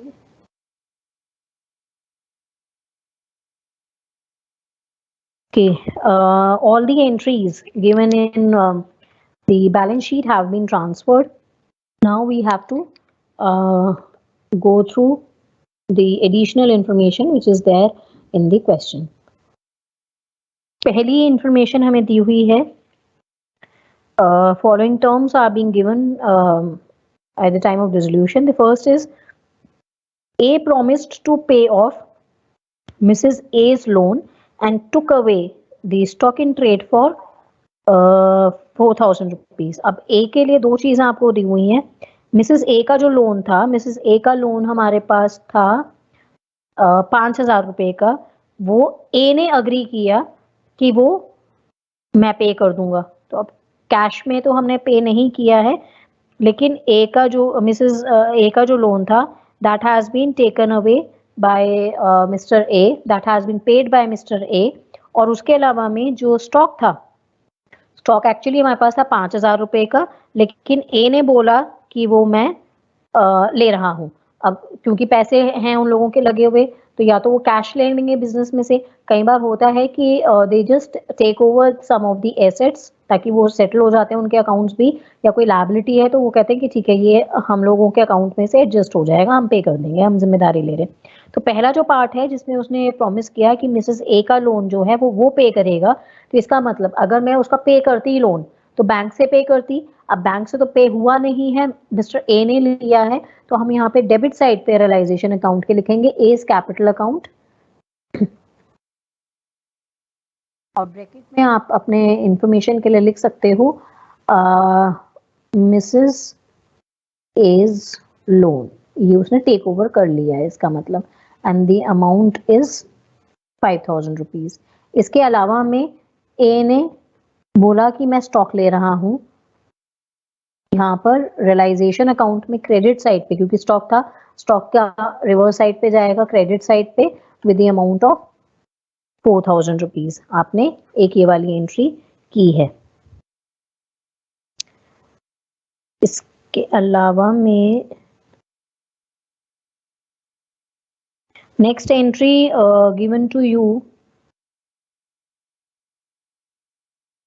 सेकेंड एंट्री आपको कह रही है ट्रांजेक्शन की B took away half of the investments at a rate of 10% of at 10% discount. Investments की अगर हम बात करें तो इन्वेस्टमेंट थी हमारी 10,000 रुपए की, उसमें से आधी इन्वेस्टमेंट बी ने ली। आधी इन्वेस्टमेंट का मतलब है 5,000 की, और वो उसने ली 10% के डिस्काउंट पर। तो 5,000 की तो उसने ली, लेकिन उस पर भी उसने 10% का डिस्काउंट लगाया। बी ने ली है तो बी का कैपिटल अकाउंट हम दिखाएंगे क्रेडिट साइड पे with the amount of half of the investment. और ये जो अमाउंट आएगा, ये अमाउंट कितना आएगा, 10,000 की टोटल थी, 10,000 के में से आधी ली यानी 5,000। 5,000 पे उसने लगाया 10% डिस्काउंट, 500 रुपए का डिस्काउंट लगाया। ये 4,500 की उसने एंट्री दिखाई जब उसने आधी इन्वेस्टमेंट्स को टेक ओवर कर लिया है। इसके बाद अब ये वाले जो अमाउंट हैं ये सारे उनके कैपिटल अकाउंट में भी ट्रांसफर होंगे। तो एक बी के अकाउंट में तो ये वाली एंट्री आ जाएगी रियलाइजेशन अकाउंट से, जब इसने इन्वेस्टमेंट ली है 4,500 की। इसके अलावा ए के अकाउंट में एक आएगी 4,000 रुपए की जो उसने स्टॉक लिया था, ये हाथ क्या ट्रांसफर कर देते हैं। इसके अलावा इसमें इसका जो लोन उसने लिया था मिसेस ए का, वो हम दिखा देंगे 5,000 का। और कोई एंट्री अभी नहीं है, तो we have done. Okay, next information which is given in the question is the debtors which have been realized। 19,000 के debtors realize हुए हैं। जब हमें जो हमारे पास assets हैं हम उनको बेचेंगे तो उससे हमें पैसे मिलेंगे। जब पैसे मिलेंगे तो बैंक में पैसा आएगा। एक सेकेंड, आफ्ताब आपका क्वेश्चन है, अगर पार्टनर अपना पर्सनल लोन पे करता है तो उसकी क्या एंट्री होगी? ओके, आफ्ताब आपका जो क्वेरी है, पार्टनर कभी भी अपना लोन तो पे नहीं करेगा, वो तो बिजनेस की बात है। आप ये चीज प्लीज ध्यान रखिए कि जब भी हम पार्टनर के लोन की बात करते हैं, पार्टनर ने लोन किसको दिया हुआ है? बिजनेस को दिया हुआ है। बिजनेस अपना ही लोन, बिजनेस से आपको लोन वापस मिलेगा, आप अपना लोन खुद पे नहीं करोगे। आप एडजस्ट करा सकते हो कि मैंने लोन दे रखा था वो मेरे कैपिटल अकाउंट से एडजस्ट कर दो, मगर फिर भी आप अपना लोन दोगे नहीं, आपको वो बैंक से पैसा मिलता है। जैसे यहाँ पर मैंने दिखाया हुआ है कि बी का लोन था 10 कितने का था, 10,000 रुपए का, वो आपको पॉइंट दिया हुआ है। अच्छा, बी का लोन जो था 10,000 रुपए का, क्वेश्चन में कुछ दिया हुआ नहीं है। जो बी का जो पार्टनर का जो लोन होगा वो हमेशा बैंक के थ्रू पेमेंट होती है, जो पार्टनर के लोन की होती है। हाँ, अगर क्वेश्चन अगर आपको ये कहता है, कोई इन्फॉर्मेशन बाई चांस ये है कि जो पार्टनर है, पार्टनर ने ये बोल दिया कि मैंने लोन दिया हुआ था उसको मेरे कैपिटल में से एडजस्ट कर दो instead of giving me cash, तब हम उसको कैश में ना दिखा के हम लोग उसकी एंट्री फिर क्या करेंगे, हम फिर उसको उसके कैपिटल अकाउंट में दिखा देंगे। तो जो अभी एंट्री मैंने दिखाई है बैंक अकाउंट में, वो बैंक अकाउंट में ना जाकर वो उसके कैपिटल अकाउंट में हम एडजस्ट कर देते हैं, उसके कैपिटल अकाउंट में क्रेडिट कर देंगे कि कैपिटल बढ़ गई है, जाएगा वो पैसा बैंक से ही। जब भी कोई पार्टनर का लोन होगा, वो पार्टनर के लोन को हम रियलाइजेशन अकाउंट में कभी भी नहीं दिखाते हैं। हम रियलाइजेशन अकाउंट में, देखो जो पार्टनर का लोन है तो बिजनेस की लायबिलिटी, लेकिन हम जितनी भी लायबिलिटीज हैं सिर्फ थर्ड पार्टी लायबिलिटी दिखाते हैं। पार्टनर की अगर कोई लायबिलिटी है तो उसके लिए अकाउंट अलग बनता है और डायरेक्टली कैश से पेमेंट होती है। पार्टनर की लायबिलिटी कभी भी रियलाइजेशन अकाउंट में नहीं आती है। Okay, next is the information which is given in the question is debtors realized, जो हम एंट्री कर रहे थे। डेटर्स हमारे थे 20,000 के और उसमें से हमें 19,000 के डेटर्स रियलाइज हो गए हैं। The moment we are realising the assets we will be having cash, हमारे पास बैंक में पैसा आ जाएगा। तो रियलाइजेशन अकाउंट में हम लिखेंगे बैंक अकाउंट और इसमें होता है एसेट्स रियलाइज्ड। ये आपके इंफॉर्मेशन के लिए मैं लिख देती हूँ। और इसमें जितने भी एसेट्स अब होंगे यहाँ पर हम सब इकट्ठे ही लिखते रहेंगे। तो what you can do is यहाँ एसेट्स जितने भी हम रियलाइज करेंगे सबको इकट्ठा दिखा के, अभी आपकी अपनी मर्जी है कि आप आउटर कॉलम में टोटल सब अमाउंट दिखाना चाहते हो या एक अमाउंट दिखा रहे हो। मैं फिलहाल आपको क्योंकि एक्सेल पे सॉल्यूशन कर रही हूँ तो मैं आउटर कॉलम भी दिखा रही हूँ। आप प्रेजेंटेशन आप जैसे मर्जी कर सकते हैं इसकी। एसेट्स से जो हमें पैसा मिला है वो हमें मिला है 19,000 रुपये, ये हमने एंट्री यहाँ की है। अब यहाँ पर जो आप टाइम बचाने के लिए कर सकते हो, आप क्या कर सकते हो, लाइक जैसे मैंने यहाँ पे लिखा है अभी बैंक अकाउंट, और फिर उसमें सब एंट्रीज अब करेंगे, जितने भी हमारे एसेट्स हम रियलाइज करेंगे we have to show them and the bank balance will increase. अब बैंक में जब हम एंट्रीज करते हैं तो जब आप रियलाइजेशन में कर रहे हो तो आपको एक एक एसेट का दिखाना पड़ रहा है, अदरवाइज वो वर्किंग नोट्स में दिखाना पड़ेगा। तो वर्किंग नोट्स नहीं बनाने की जरूरत है, आप डायरेक्टली रियलाइजेशन अकाउंट में बैंक अकाउंट में सारे एसेट्स दिखा सकते हो और सब एसेट्स का टोटल करके रियलाइजेशन अकाउंट में तब एक एंट्री बैंक अकाउंट में आप ट्रांसफर कर सकते हो। और अगर आप चाहो तो आप अलग अलग सारी एंट्रीज कर सकते हो। अभी मैं इकट्ठा करके दिखा दूंगी, I am not transferring this entry individually in the bank account. तो अभी सारे एसेट्स हम देख लेते हैं, उसके बाद will transfer will have the second impact of this adjustment there. Next entry is creditors and bills payable were due on an average basis 1 month after 31st of December when we are closing the accounts, but they were paid immediately on 31st of December at a discount of 6% per annum. इसका क्या मतलब है, जो हमारे third party liability थी creditors और bills payable, उनको जो हमने टाइम पीरियड दे रखा था, जो हमारी क्रेडिट पॉलिसी थी, वो हमेशा 1 महीने के बाद पैसे देते थे। तो अगर दिसंबर में उनकी लायबिलिटी रेज हुई है तो 1 महीने के बाद जनवरी एंड में वो देंगे, बेसिकली एक महीने का टाइम पीरियड उनको देते थे। लेकिन उन्होंने हमें अभी पेमेंट इमीडिएटली, हम लोगों ने जो मतलब जो हमें टाइम पीरियड क्रेडिटर्स हैं तो हम को 1 महीना मिलता था तो हम 1 महीने बाद पेमेंट करते थे। अब क्योंकि हम बिजनेस को वाइंड अप कर रहे हैं 31 दिसंबर को ही, तो हमें वो जो 1 महीने का टाइम पीरियड मिलता है वो नहीं मिलेगा, हमें इमीडिएटली पेमेंट करनी है। अब क्योंकि हम इमीडिएटली पेमेंट कर रहे हैं उसकी वजह से हमें 6% डिस्काउंट मिला है पर एनम का। तो ये चीज आप थोड़ा सा ध्यान रखिएगा, आप इसकी सोल्यूशन कैसे करना है हमें। क्रेडिटर्स और बिल्स पेबल जो मैं पे कर रही हूँ तो मुझे उसकी एक एंट्री तो क्या करनी है, मुझे एक्चुअली उसकी एंट्री क्या करूंगी मैं, डेबिट साइड पे रियलाइजेशन अकाउंट के यहाँ पे लिखेंगे bank account with the amount of creditors and bills payable. तो अब यहाँ पर क्योंकि दोनों में ही डिस्काउंट का रेट सेम है 6% पर एनम के हिसाब से, तो मैं इसकी कैलकुलेशन इकट्ठा एक ही करके दिखा रही हूँ और यहाँ पे आपके लिए लिख रही हूँ it is basically creditors and bills payable both.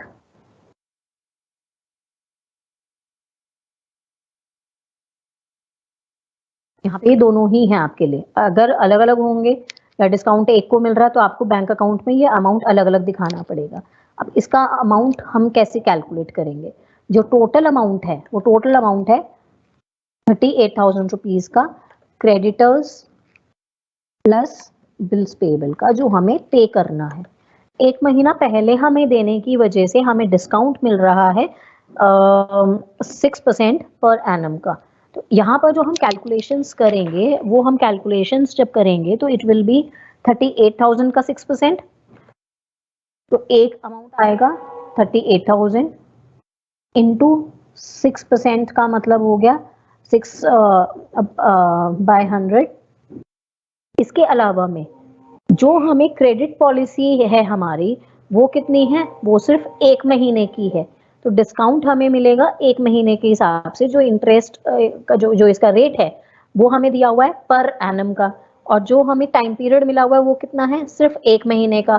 तो जो रेट है डिस्काउंट का वो पर एनम का दिया होने की वजह से अप्लाई कितना करना है, सिर्फ 1 महीने के हिसाब से। पूरे साल का तो था नहीं कि पूरे साल भर पहले अगर देती तो 6% मिलता पूरे साल के हिसाब से, यहाँ सिर्फ 1 महीने का है। तो 1 महीने का कैलकुलेट करने के लिए हम क्या करेंगे 1/12। This is how you have to calculate.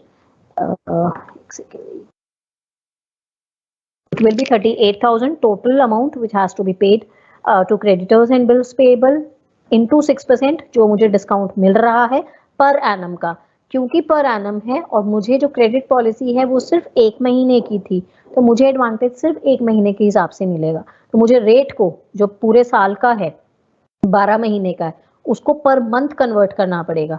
तो रेट को जब मैं पर मंथ कन्वर्ट करूंगी 6% पर एनम को 6% पर एनम से पर मंथ वाला रेट कैलकुलेट करना है, तो इट विल बी 6/12%। तो 38,000 का जो अमाउंट आएगा डिस्काउंट का वो मेरा कैलकुलेट करके आएगा 190 रुपीज का। आई होप कि ये आप लोगों को अमाउंट क्लियर है।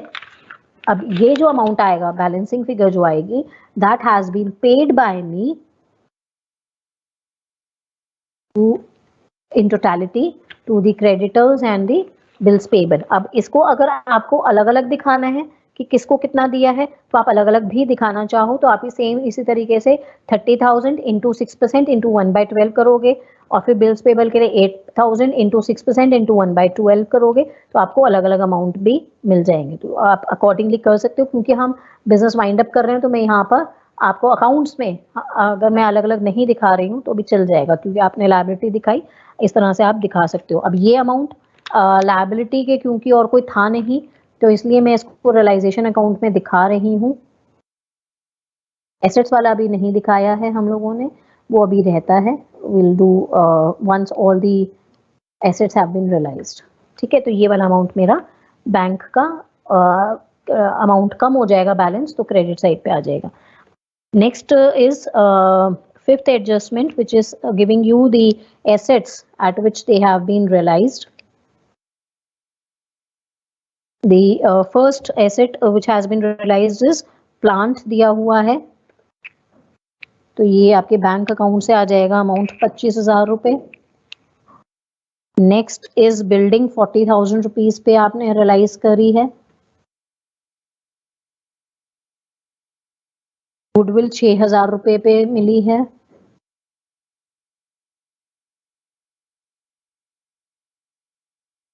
नेक्स्ट इज जो रिमेनिंग इन्वेस्टमेंट है, इन्वेस्टमेंट थी हमारी 10,000 की, उसमें से आधी बी ने ले ली थी, बाकी आधी 5,000 की बची थी, उसमें से हमें जो पैसे मिले हैं वो 4,500 मिला है। ये अमाउंट आपका यहाँ पे आ जाएगा। इसके अलावा में you have next entry is there was an old typewriter in the firm which has been written off completely from the books। आपके पास बिजनेस में एक टाइपराइटर है पुराना जो राइट ऑफ हो चुका है, बिजनेस के हिसाब से एग्जिस्ट नहीं करता है। अब जब हम एसेट्स की बात करते हैं तो एसेट्स हम यूज करते हैं, उस पर डेप्रिसिएशन लगाते हैं, तो कुछ टाइम के बाद उसकी वैल्यू हमारे हिसाब से डिस्कार्डेड हो जाता है, वैल्यू बचती नहीं है। तो बुक्स में तो नहीं है लेकिन एक्चुअली मेरे पास था, और उसको जो मैंने it is now estimated to realise 300 rupees, उससे मुझे 300 रुपये मिल सकते थे। अब मेरे लिए वो आप स्क्रैप समझ लीजिए या कुछ भी समझ लीजिए, अगर मैं उसको किसी को देती तो उसके हिसाब से मुझे 300 रुपये मिल जाते। It's basically an unrecorded asset या डिस्कार्डेड एसेट जो आप कह सकते हो, रिटर्न ऑफ जो हो चुका है। इसमें it was taken away by B at this price. अब या तो अगर सिर्फ इसमें इतना लिखा होता है कि it is now estimated to realise 300 rupees, तो उसमें हमें बैंक में पैसे आते तो हम इसी में एसेट्स रियलाइज में लिख देते टाइपराइटर 300 रुपीज। यहाँ पर आपको लिखा हुआ है कि वो बी ने ले लिया है। अब बी ने ले लिया है तो यहाँ पर आ जाएगा बी का capital account with the amount of 300 of typewriter. Typewriter ही है 300 रुपये, तो ये बी के कैपिटल अकाउंट में आ जाएगा। रियलाइजेशन अकाउंट,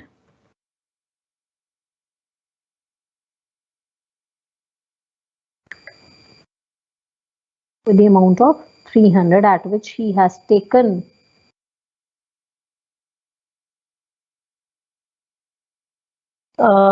इसके अलावा हमारे पास रियलाइजेशन एक्सपेंसेस थे 1,000 रुपये के।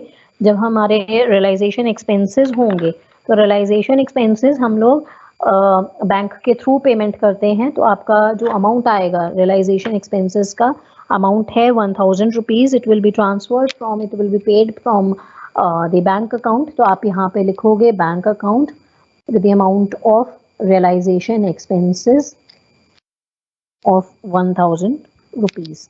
ये आपका अमाउंट यहाँ पर आ जाएगा। अब एसेट्स के सारे हमने रियलाइज कर लिए थे, तो एसेट्स का अगर मैं अमाउंट लिखूँ यहाँ पर, आप आउटर कॉलम में अगर आप अलग से लिख रहे हो टोटल करके, तो total amount of assets which have been realised is 94,500। तो ये आप, अब इसमें आपके पास दो तरीके थे कि या तो आप एक एंट्री, ये वाली सारी एंट्रीज जो अभी मैंने सेलेक्ट की हुई हैं, ये सारी एंट्रीज इंडिविजुअली बैंक अकाउंट में डेबिट साइड पे दिखाओगे क्योंकि इनसे पैसा आपको मिला है, या फिर आप यही कर सकते हो कि एसेट्स और लायबिलिटीज के केस में रियलाइजेशन के टाइम पर रियलाइजेशन अकाउंट में अलग अलग दिखाओ, टोटल वही कर लो और फिर उसके बाद टोटल अमाउंट आप बैंक अकाउंट में दिखा दो। रियलाइजेशन अकाउंट, एसेट्स रियलाइज्ड और लायबिलिटीज पेड टोटल, तो आपको दोबारा से एंट्रीज लिखने की जरूरत नहीं पड़ेगी। तो बैंक में मेरे पास पैसा आया होगा, रियलाइजेशन अकाउंट से मैंने अगर यहाँ पे लिखा है तो डेबिट साइड पे मैंने टोटल अमाउंट लिख दिया है 94,500। आपने अगर अलग अलग लिखा है, नो इश्यूज, आप अलग अलग भी इसको दिखा सकते हो। अब इसके बाद जो हमारा क्वेश्चन था, क्वेश्चन के हिसाब से we have done all the entries, all the transactions we have covered. अब हमें इसमें अकाउंट्स को क्लोज करना है। अब अकाउंट्स को जब हम क्लोज करेंगे तो हम क्या क्या अमाउंट दिखाएंगे। एक तो ये रियलाइजेशन एक्सपेंसेस का अमाउंट यहाँ पे रह गया है, रियलाइजेशन का बैंक अकाउंट में भी जाएगा, कोई अगर ऐसे एंट्री रहेगी तो with the amount of expenses. Realisation account आपको लिखना है, मैंने यहाँ आपके सिर्फ आपको याद रहे कौन सा अमाउंट है वो इस वजह से यहाँ लिख रही हूँ। एक्सपेंसेस का है, this is done. Now you have to close the realisation account first and then you have to transfer the profit or loss between the partners. तो अब इसका अगर मैं टोटल करके देखूं, whatever the total is, credit side it is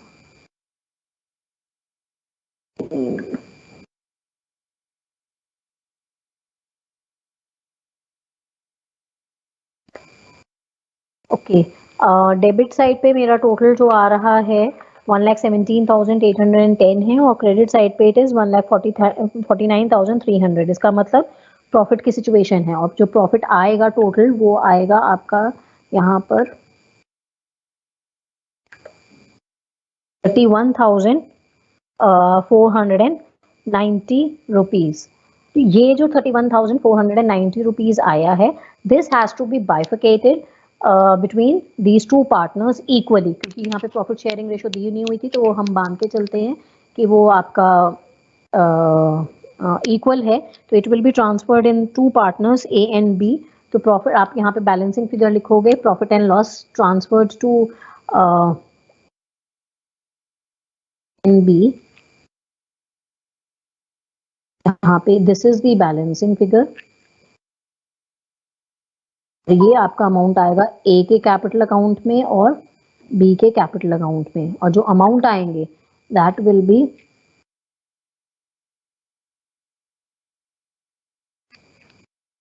3,745 each. यहाँ से total वाला मैं हटा रही हूँ ताकि आप लोग कंफ्यूजन में ना आ जाओ। तो it will be the total is no, total amount is 1,49,300, जिसमें ए का जो शेयर है वो 15,750 दोनों का बराबर बराबर है। Now this will be transferred in their respective capital account on the credit side. Realisation account का प्रॉफिट या लॉस जो भी होगा वो उनके अकाउंट में ट्रांसफर होता है and the amount is 15,745।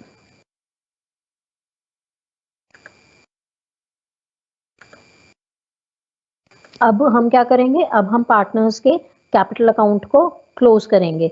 Now when you close the partners capital account, तो पार्टनर के कैपिटल अकाउंट में ए में इधर ज्यादा है,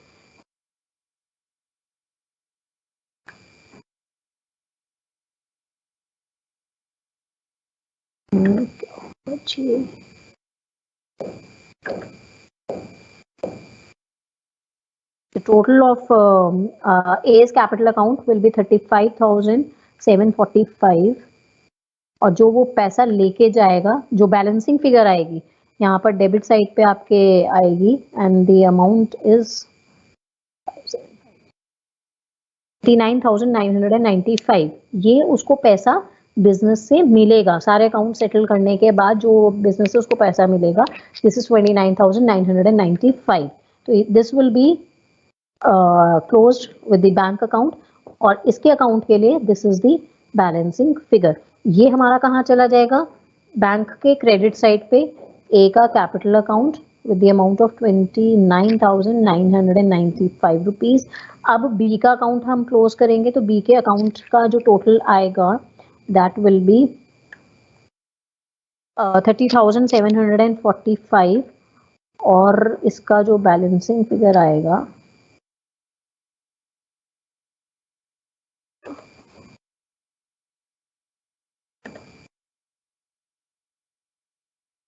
24,195 जो उसको बैंक से मिलेगा। This will be the balancing figure which will be transferred in the bank account credit side पे, जो बिजनेस से बी को पैसा मिलेगा 24,195 he will receive from the bank, ये उसको पैसा मिलेगा। This is how we have to prepare.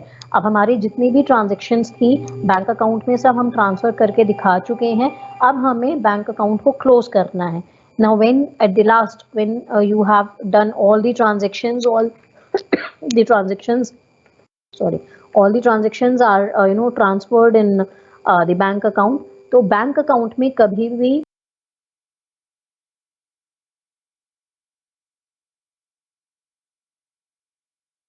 Balancing figure नहीं आएगा। मेक श्योर कि जब भी आप अकाउंट क्लोज करोगे तो बैंक बैलेंस आपका जो भी होगा वो आपका टोटल जो आएगा वो मैच करेगा। अगर मैच नहीं कर रहा है तो पक्का आपने कुछ ना कुछ गड़बड़ सोल्यूशन में की हुई है। तो आपका यहाँ पर जो बैंक अकाउंट का टोटल आ रहा है that is 1,03,000 rupees. This is how we have to attempt simple questions of dissolution. या हम लोगों ने सिंपल क्वेश्चन अभी किया डिसोल्यूशन का, जिसमें we have to partners. This is how we have to go with the questions. I hope कि ये क्लियर है। इन केस अगर आपको कोई डाउट है तो आप मुझसे पूछ लीजिएगा। I will discuss one more question today.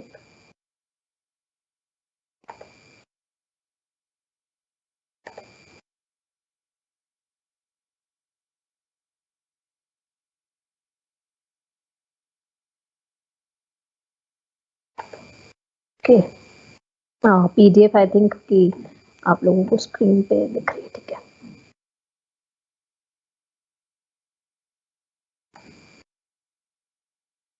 आज लेक्चर आधा घंटा थोड़ा सा लेट हो गया था टेक्निकल प्रॉब्लम्स की वजह से, तो थोड़ा सा लेट तक ही चलेगा। तो मेक श्योर कि आप अभी लेक्चर ना छोड़ें इस रीज़न से कि 1 बजने वाला तो क्लास खत्म होने वाली। ओके, ये स्टूडेंट का क्वेश्चन आ गया था। Class is not yet over, will discuss one more question. I will continue my lecture around till 1:25 और 1:35, थोड़ा लेट शुरू होने की वजह से। Okay, now this is the solution जो हम लोगों ने ऑलरेडी किया है। ये सॉल्यूशन मैंने आप लोगों के साथ शेयर किया हुआ है already. Now this is another question which we are going to discuss अभी आज की क्लास में। डिसोल्यूशन का एक और क्वेश्चन है where you have 3 partners, cloud, storm and rain. They have the profit sharing ratio of 5:3:2. Balance sheet is given to you as on 1st of April 2021. Different entries are given to you with some additional information. In case you don't have the question on your WhatsApp group, आप इसका screenshot ले लो ताकि फिर मैं वापस से Excel की sheet को शेयर करके विल डिस्कस द क्वेश्चन। इस वाले क्वेश्चन में जो है इसमें हम लोगों को जो आप क्वेश्चन में देख भी पा रहे हो, जो कैपिटल अकाउंट है, कैपिटल अकाउंट के साथ में करंट अकाउंट भी दिया हुआ है। तो इस पर्टिकुलर क्वेश्चन में what we have to do is we have to prepare capital account also, we have to prepare current account also, and once the current accounts are prepared तो उसमें जो भी एंट्रीज होती हैं वो एंट्रीज आपकी जितनी भी एडजस्टमेंट्स होंगी वो सारी की सारी एडजस्टमेंट्स करंट अकाउंट में होती हैं, और फिर उसका नेट इम्पैक्ट जो होगा balancing figure that will be transferred in the capital account. I hope कि ये वाला पार्ट वाला भी आप इसको ले लीजिएगा, डिसोल्यूशन का screenshot, so that we can solve it. I'll just take 1 minute break I'll continue with the solution. By that time, I would just okay. Before taking the break, one of you have asked me that dissolution is same what we have studied in 12th standard. देखिए जो आज मैंने concept किया है dissolution का वो आपका same वही है जो आप लोगों ने स्कूल टाइम पे किया था। आपका कंटेंट जो अब हमें ग्रेजुएशन लेवल पे पढ़ना है it's you know not the same content. इसके अलावा में यू हैव द कंटेंट जो आपको सिलेबस में जो पढ़ना है जो टॉपिक आपको इसमें कवर करना है that is basically the insolvency also. वो आप लोगों ने नहीं पढ़ा हुआ है। The concept is where the partner, multiple partners or all the partners they are becoming insolvent। Partners insolvent होने के केस में आप लंदन में एक केस हुआ था 1903 में जिसमें कोर्ट में केस लड़ा था दो लोगों ने, दो पार्टीज के बीच में था। I am not going in the detail of the case, लेकिन जो उसमें रूलिंग आई थी, जो उसमें डिसीजन आया था, उसको एक रूल बना दिया गया है which is known as Garner versus Murray rule. I'll just type the name in your chat box. It's basically that rule which has to be taken care of in the situation of the insolvency of partners or all partners। ये वाला rule हमें पढ़ना है जिसके basis पर हमें questions attempt करने होते हैं। तो ये एक आपके लिए नया कॉन्सेप्ट होगा जहां हम ये रूल अप्लाई करके क्वेश्चंस को सॉल्व करेंगे। आज जो क्वेश्चन कराया था क्योंकि डिसोल्यूशन के लिए this is the first class, तो मैं एकदम से टेक्निकलिटीज में नहीं जाना चाहती थी। एक सिंपल क्वेश्चन हमें करना था क्योंकि it's also there in the syllabus. थोड़ा रिकैप भी हो गया आप लोगों के लिए और एक कंटेंट आप लोगों को समझ में आ गया क्योंकि बहुत सारे स्टूडेंट्स हमारे साथ ऐसे होते हैं फर्स्ट ईयर में जो साइंस बैकग्राउंड के नहीं होते हैं। तो टेक्निकल जो हम लोगों का मतलब जो आगे का जो कॉन्सेप्ट है उससे पहले मेरे लिए मैंडेटरी था ये कॉन्सेप्ट समझाना। आई होप कि it's clear to you all. जो हमारा गार्नर वर्सेस मुर्रे रूल का कॉन्सेप्ट है, ज़्यादातर अगर एग्जाम पॉइंट ऑफ व्यू के हिसाब से भी मैं बताऊं आपको तो उसमें मेजॉरिटी जो क्वेश्चंस आते हैं मेजॉरिटी टाइम्स उसमें डिसोल्यूशन का क्वेश्चन आएगा ही आएगा। तो डिसोल्यूशन के क्वेश्चन में मैक्सिमम टाइम पे you will be having the question where the accounts have to be prepared on the basis of Garner versus Murray rule. वो आपके लिए वो हम लोग डिस्कस करेंगे अपने नेक्स्ट लेक्चर में which will be on Saturday. अभी आज के लिए ये वाला क्वेश्चन है। Okay, I will take the break. अब लेक्चर ही खत्म कर देते हैं।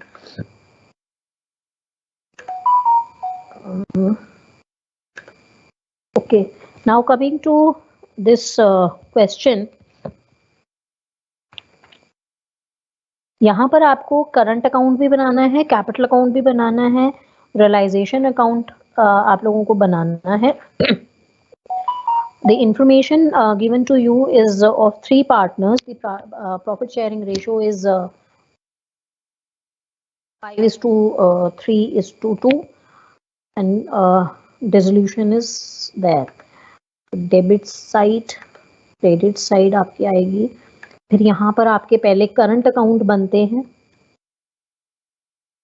यहाँ पर मैंने सीधा सिर्फ एक करंट अकाउंट लिख दिया है जहाँ पर ए का अकाउंट बनेगा, बी का बनेगा और सी का बनेगा। इसी तरह आपके कैपिटल अकाउंट्स बनेंगे तीनों पार्टनर्स के and you will be having the debit and credit side.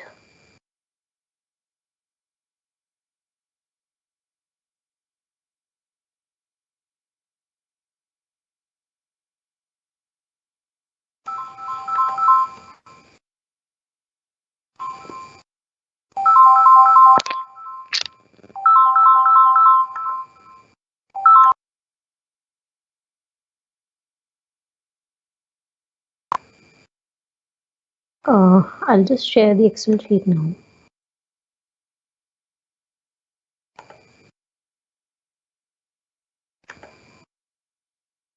Okay, I think Excel sheet is visible now.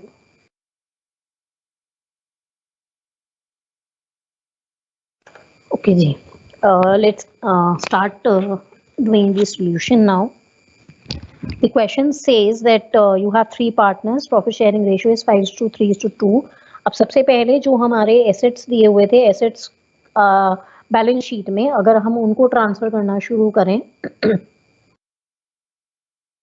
तो हमारे अमाउंट कहाँ कहाँ कितने कितने आएंगे। सबसे पहले हमें प्लांट एंड मशीनरी दिया हुआ था, तो प्लांट एंड मशीनरी 80,000 रुपीज़ का। अब क्योंकि थोड़ा सा टाइम कम है और कॉन्सेप्ट है, तो I am just using the abbreviations. तो PM का मतलब प्लांट एंड मशीनरी है, डोंट गेट कंफ्यूज कि क्या किस चीज़ का अमाउंट है। प्लांट एंड मशीनरी का अमाउंट था, फिक्सचर एंड फर्नीचर का अमाउंट दिया हुआ था आप लोगों को 45,000 रुपीज़ का। Next was motor car 25,000 rupees की। इसके बाद हमें दिया हुआ है स्टॉक 30,000 रुपीज़ का। ओके, इसमें आप लोगों को कोई कहीं कंफ्यूजन नहीं है। डेटर्स दिए हुए थे 71,000 रुपीज़ के। नेक्स्ट वॉज बैंक बैलेंस दिया हुआ है 14,000 रुपये का। तो बैंक बैलेंस अगर मैं यहाँ पे बना दूँ,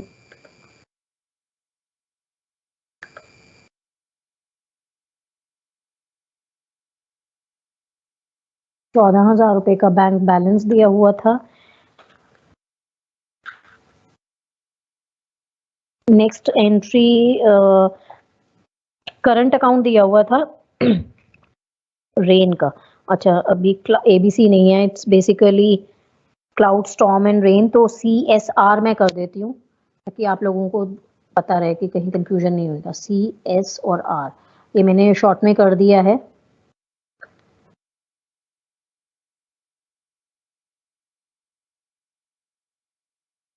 ओके, जो इसका रेन है जो उसका करंट अकाउंट हमें दिया हुआ था, उसका एसेट साइड पे हमें अमाउंट दिया हुआ है करंट अकाउंट का।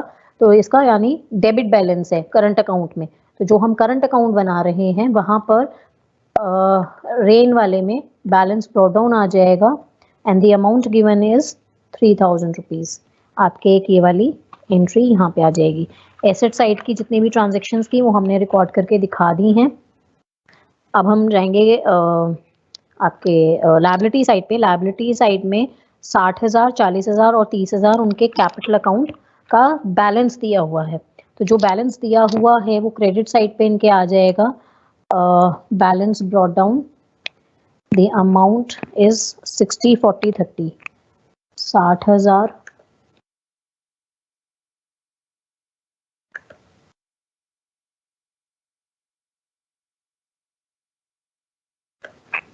40,000 और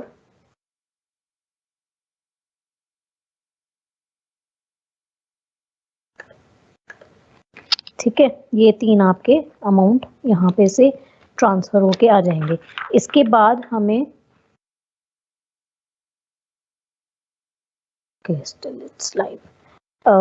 करंट अकाउंट दिए हुए हैं C और S का, क्लाउड और स्टॉर्म का 8,000 और 10,000। ये लायबिलिटी साइड पे था, तो आपका यहाँ पे बैलेंस आ जाएगा। क्रेडिट साइड पे C में 8,000 रुपये दिया हुआ है और S का है 10,000 रुपीज़। ये आपके दो अमाउंट यहाँ से आ जाएंगे। नेक्स्ट एंट्री इज क्रेडिटर्स दिए हुए हैं 1,20,000 रुपये के। 1,20,000 के जो क्रेडिटर्स हैं वो रियलाइजेशन अकाउंट में आ जाएंगे 1,20,000 rupees के। This is how the total amount, all the entries given in the balance sheet are being transferred. Coming to the additional information, additional information कहता है पहला, plant costing 40,000 rupees was taken over by Cloud at an agreed value of 45,000 rupees and the remaining machinery realized at a rate of 25% above their book value.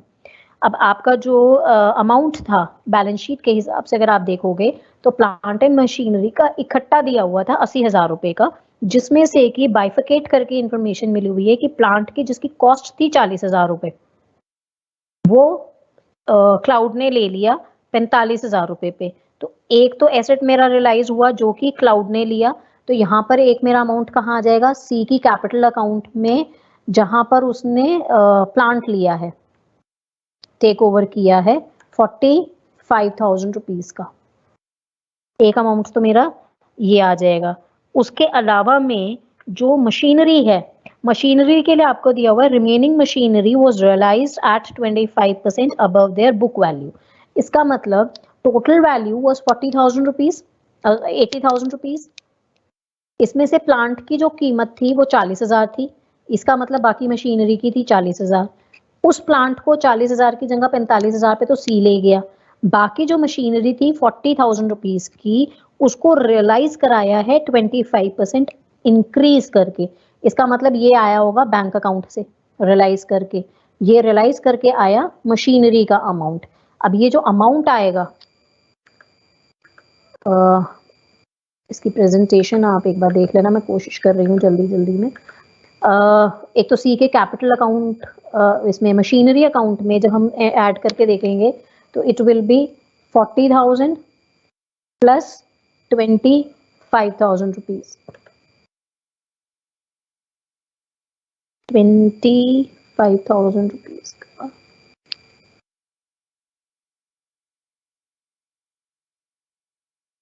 जो increase, setting कहाँ से आ रही है?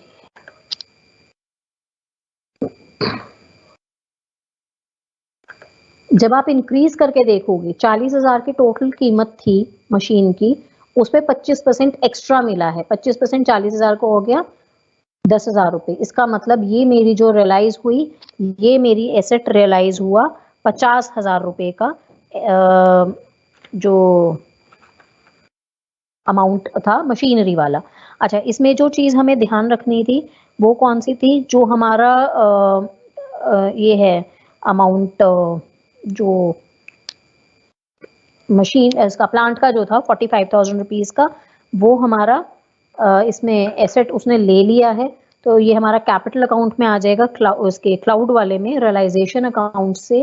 Realization account C का यहाँ पे है, ये capital account B realisation account with the amount of 45,000 rupees. तो उसकी कैपिटल उतनी कम हो गई जितने पे उसने एसेट को लिया है।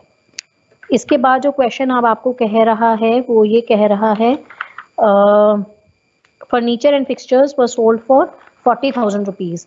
फर्नीचर से आपको 40,000 रुपये मिले हैं, पैसे मिले होंगे 40,000 रुपये के। अब ये वाली जो दो एंट्रीज हैं, मशीनरी की 50,000 की और फर्नीचर वाली, ये मैंने अभी बैंक में ट्रांसफर नहीं की है क्योंकि वो सारा का सारा टोटल लास्ट में हम अमाउंट ट्रांसफर कर देंगे। अगर आप अलग लिख रहे हो तो आप इकट्ठा कर सकते हो, अदरवाइज हम लोग बाद में दिखा सकते हैं।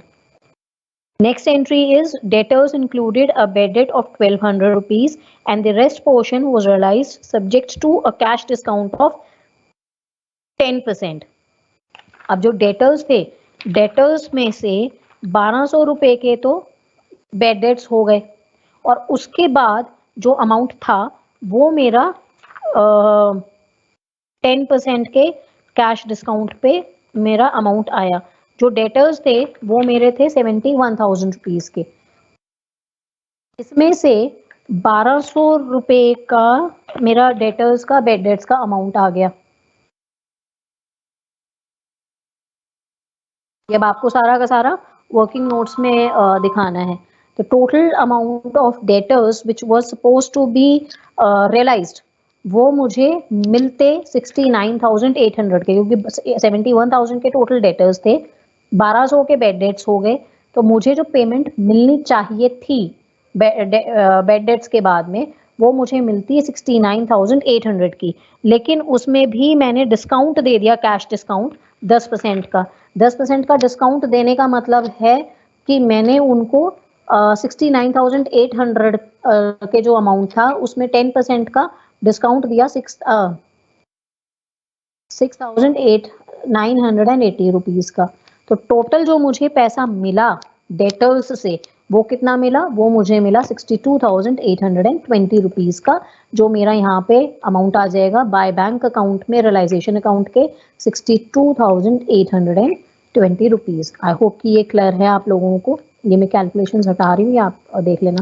तो इट्स बेसिकली 71,000 रुपीज माइनस 1,200, इसमें से जो अमाउंट आएगा उसमें से आप फिर माइनस करोगे 10% और, तो -10% ऑफ दिस फिगर, तो 69,800 जो आया था वो, और आपका कैलकुलेशंस करके it will be the total amount of 62,820 which you have received from the debtors.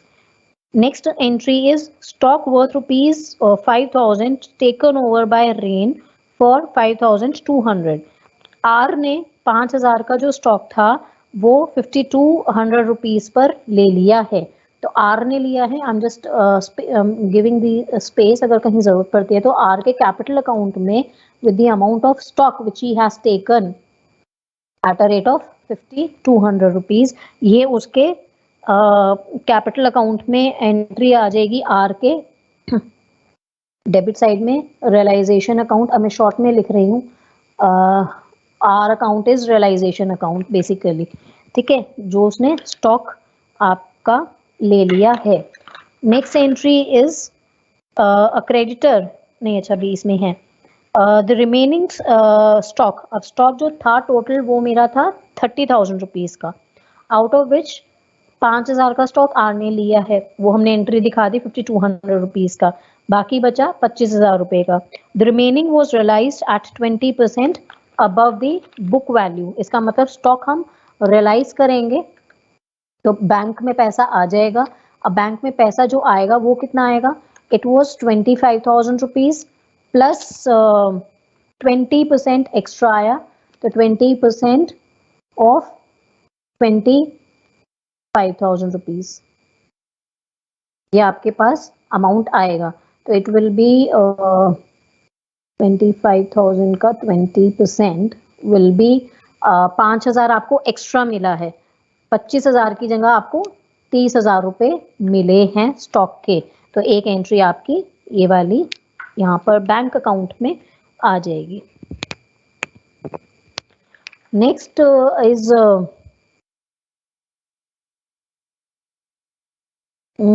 Third, एक एंट्री हमारी रह गई है, मैंने वो शायद की नहीं है अभी, स्किप हो गई है। थर्ड एंट्री जो रह गई थी बीच में, motor car was taken over by storm for 30,000 rupees की, ये हम लोगों के बीच में एक एंट्री रह गई थी। मोटर कार जो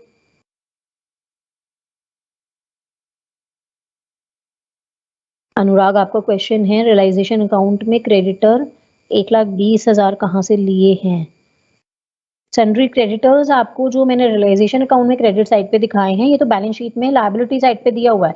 तो मैंने ये आपको समझाया था अभी कि जो भी हमारे क्रेडिटर्स दिए हुए होते हैं, जितनी भी आउटसाइड लायबिलिटीज होती हैं, we have to transfer all the liabilities given in the balance sheet to be transferred on the credit side of the realisation account. तो ये 1,20,000 में क्वेश्चन में बैलेंस शीट में दिया हुआ है। अब इसके बीच में जो मैं सोल्यूशन करा रही थी, तो एक एंट्री थर्ड वाली रह गई है बाई चांस, फर्नीचर के बाद वाली, डेटर्स की शुरू कर दी थी मैंने। Motor car was taken over by storm for 30,000 rupees. Motor car की कीमत थी 25,000 रुपए की और उसको स्टॉर्म ने ले लिया। तो अगर वो लेके जा रहा है तो स्टॉर्म का जो रियलाइजेशन अकाउंट से हम एंट्री करके दिखाएंगे, तो एस का capital account with the amount of car at which he has taken is 30,000 rupees, और एस का जो कैपिटल अकाउंट बना रहे हैं, एस के कैपिटल अकाउंट में हम दिखा देंगे realisation account with the amount of 30,000 rupees at which he has 30,000 at which he has taken away the car। एक एंट्री बीच में स्किप हो गई थी, ये आप ट्रांसफर कर लेना। लास्ट एंट्री जो हमें दी हुई है वो दी हुई है, a creditor for 2,000 rupees was untraceable and other creditors accepted the payment allowing 15% discount। देखो अब क्रेडिटर्स कितने थे, क्रेडिटर्स हमें बैलेंस शीट में दिए हुए थे 1,20,000 के, जो हमने क्रेडिट साइड पे ट्रांसफर किए थे। उन्होंने हमें 15% का डिस्काउंट दिया है। उसके अलावा में जो हमारे 2,000 के जो क्रेडिटर्स थे उनका हमें पता ही नहीं है कि क्रेडिटर्स है कहाँ पर। तो हम लोग क्या करेंगे कि जो हमारे टोटल क्रेडिटर्स हैं वो हमें हमारे थे 1,20,000 के, तो we were suppose to make payments to all these creditors total 1,20,000। इसमें से कोई एक क्रेडिटर ऐसा है जिसको मैं ढूंढ नहीं पाई और मुझे उसको 2000 रुपये देने थे। इसका मतलब वो तो पेमेंट मुझे करनी ही नहीं है, क्योंकि वो मुझे पता ही नहीं कि कहाँ है, तो वो तो मेरे लिए बराबर हो गया, जीरो हो गया, जो मुझे पे करना नहीं है। इसका मतलब जो बाकी पेमेंट है जो मुझे करनी है वो कितनी होगी, 1,20,000 में से 2000 माइनस कर दो। तो जो मैं क्रेडिटर्स को पे करूंगी वो कहाँ से करूंगी, बैंक अकाउंट से, विद द अमाउंट ऑफ 1,18,000। अब यहाँ पर जो मुझे पे करना है, मैं अगर आप लोगों के लिए यहाँ पे कर दूं, 1,20,000 टोटल थे, उसमें से 2000 मेरे माइनस हो गए जो कि ट्रेसेबल थे ही नहीं। तो टोटल अमाउंट आया मेरा सिर्फ 1,18,000 का, जो मुझे पे करना है। उसमें से भी 1,18,000 जो आए भी हैं उनमें मुझे डिस्काउंट मिल गया 15% का। तो डिस्काउंट मुझे 15% का अगर मिलेगा तो total amount of discount comes out to be 17,700। तो 1,18,000 में से मैं ये माइनस कर दूंगी। टोटल अमाउंट जो मैं पे कर रही हूँ वो आएगा 1,03,000 रुपए का, जो मेरे बैंक से पैसा चला जाएगा। तो यहाँ पर मैंने रियलाइजेशन अकाउंट दिखा दिया, 1,03,000 रुपए से। अगर आप अलग अलग दिखा रहे हो भी, क्रेडिटर्स और है या नहीं है वो देख लेते हैं, अदरवाइज आप वो ट्रांसफर कर सकते हो। क्रेडिटर्स और कोई थे नहीं, 1,20,000 के ही थे, तो ये अमाउंट आपका बैंक में आ गया। अब क्वेश्चन में रियलाइजेशन एक्सपेंसेस और दिए हुए थे 5,000 रुपए के। रियलाइजेशन एक्सपेंसेस, बैंक से पैसे आपके जाएंगे तो ये आपका बैंक अकाउंट में आ जाएगा। बैंक अकाउंट में हम डेबिट साइड पे रियलाइजेशन अकाउंट के लिखेंगे with the amount of realisation expenses of 5,000 rupees, और ये बैंक अकाउंट में क्रेडिट साइड पे आ जाएगा realisation account with the amount of expenses of 5,000 rupees. अब क्वेश्चन में जितनी भी ट्रांजेक्शन्स थी वो हम कर चुके हैं। जो एसेट्स मेरे रियलाइज हुए थे वो मैंने अभी अमाउंट मैंने बैंक में ट्रांसफर नहीं किया था। मैं अगर उसका टोटल देखूंगी तो टोटल मेरा आ रहा है 1,82,820 रुपीज का, जो कि मेरा बैंक में ट्रांसफर होगा। ये वाला जो कॉलम की एंट्रीज हैं ये सिर्फ आपकी कैलकुलेशंस के लिए हैं। तो ये मेरा रियलाइजेशन अकाउंट में बैंक अकाउंट में डेबिट साइड पे आ जाएगा जब मुझे पैसा मिला है 1,82,820। तो all these transactions which were given in the question, they have been done. Now you have to first you know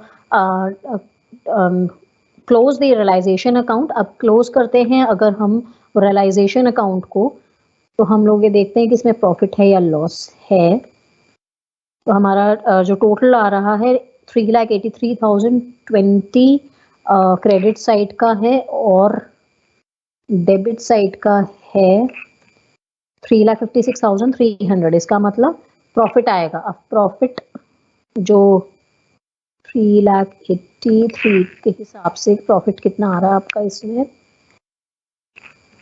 profit will be 26,720, which is supposed to be transferred in cloud, storm and rain. अब यहाँ पे C, S और R ये आपका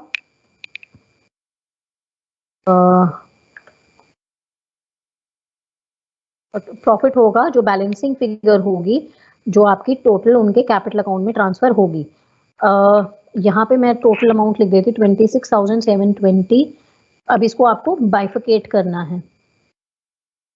जो आपकी profit sharing ratio है that is basically 5:3:2।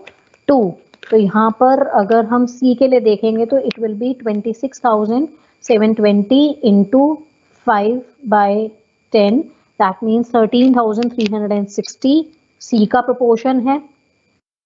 Are के लिए अगर मैं देखूं तो इट विल बी 8,016 और बाकी जो है वो आर के लिए है 5,344। This is how the realisation account is over. अब ये जो है अमाउंट ये हमारे कहाँ जाएंगे, जो अमाउंट है 13,360 रुपये, ये सारे हमारे करंट अकाउंट में चले जाएंगे।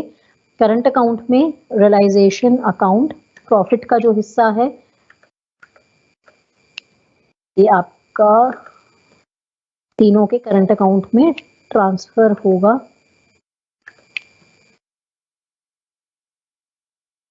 13,360, 8,016 एस का, और एक सेकेंड यहाँ नहीं आएगा,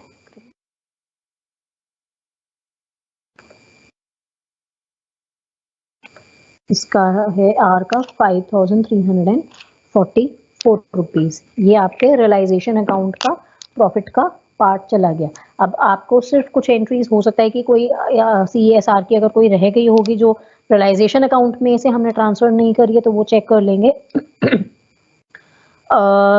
जो इसका अकाउंट है आपका करंट अकाउंट है सी का, अब हमारे जितने भी पार्टनर्स के करंट अकाउंट है वो हमें सब पहले क्लोज करने हैं, और उनका जो भी बैलेंसिंग फिगर होगा that will be transferred on transferred to their capital account. तो सबसे पहले सी का जो करंट अकाउंट है वो हम क्लोज कर रहे हैं। सी के करंट अकाउंट में हमारी सिर्फ 2 ही एंट्रीज थी क्रेडिट साइड पे, तो जो टोटल आएगा that will be transferred in his capital account. तो ये अमाउंट आ रहा है हमारा 21,360 का। This will be transferred in C का कैपिटल अकाउंट। ये जब सी के कैपिटल अकाउंट में जाएगा तो सी के कैपिटल अकाउंट में सी करंट अकाउंट क्रेडिट साइड पे आ जाएगा 21,360 का।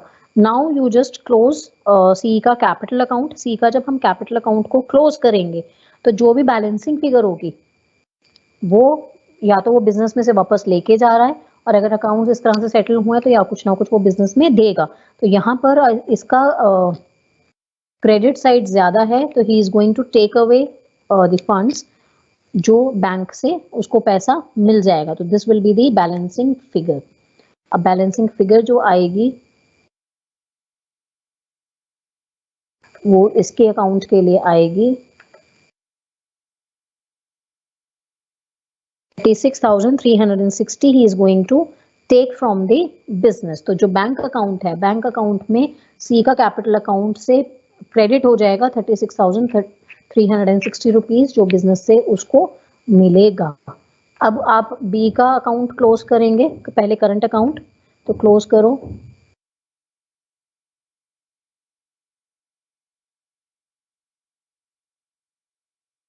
Okay, some of you have asked for the notes.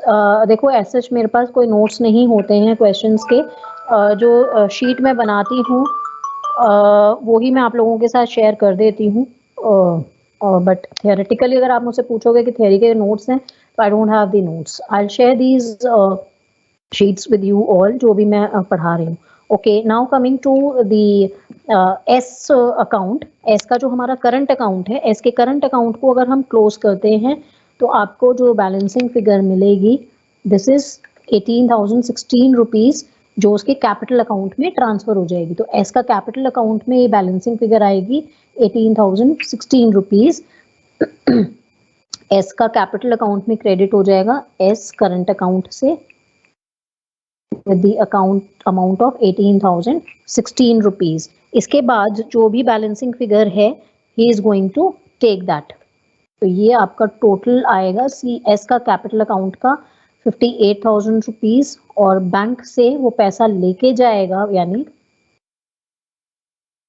28,016 rupees. ये इसका बैलेंसिंग फिगर आएगा। ये आपका बैंक अकाउंट में आ जाएगा एस कैपिटल अकाउंट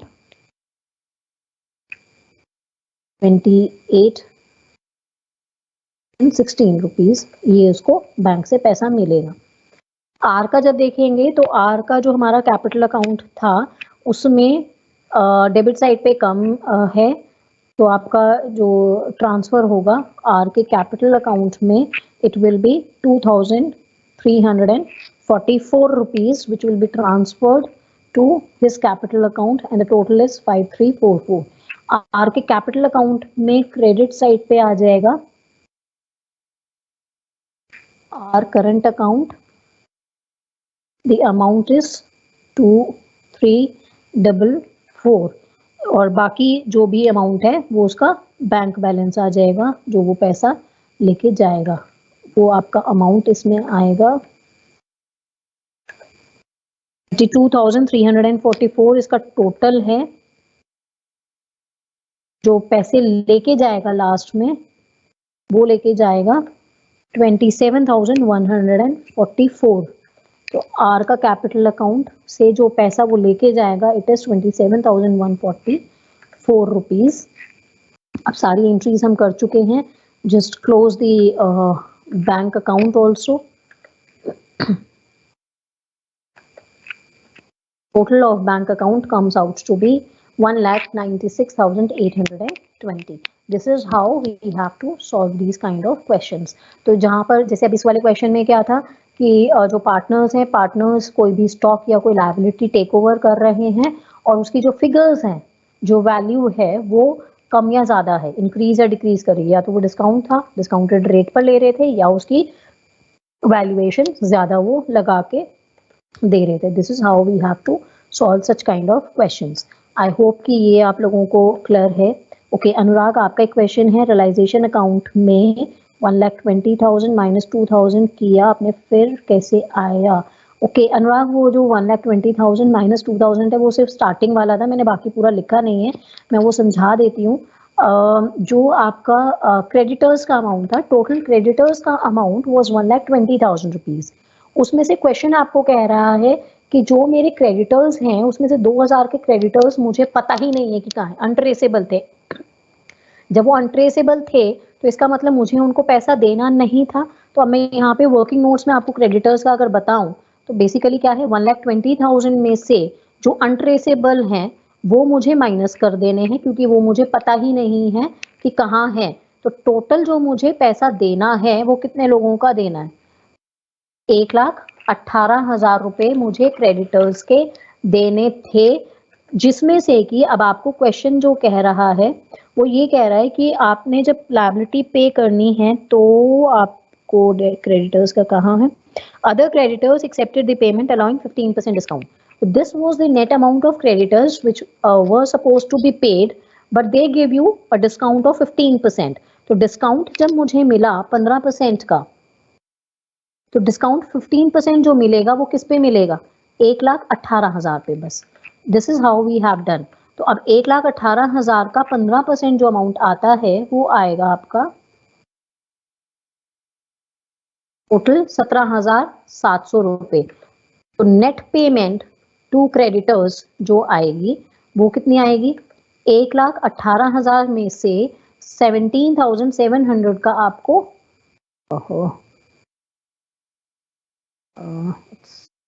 इस माइनस 17,700 का आपको डिस्काउंट मिला है। तो total amount which you have paid to the creditors is 1,03,000 rupees. This is how it has been. वो मैंने एक्सेल की शीट यूज की थी, मैंने समझाया था जब, तो सब लिखना वहाँ मैं लिखा नहीं था, सिर्फ 1,18,000 पे 15% कैलकुलेशंस की थी तो वो उसमें आया नहीं है। This is how you have calculated the total amount which has been paid to the creditors, which is 1,03,000 rupees. I hope कि ये अब आपको क्लियर है।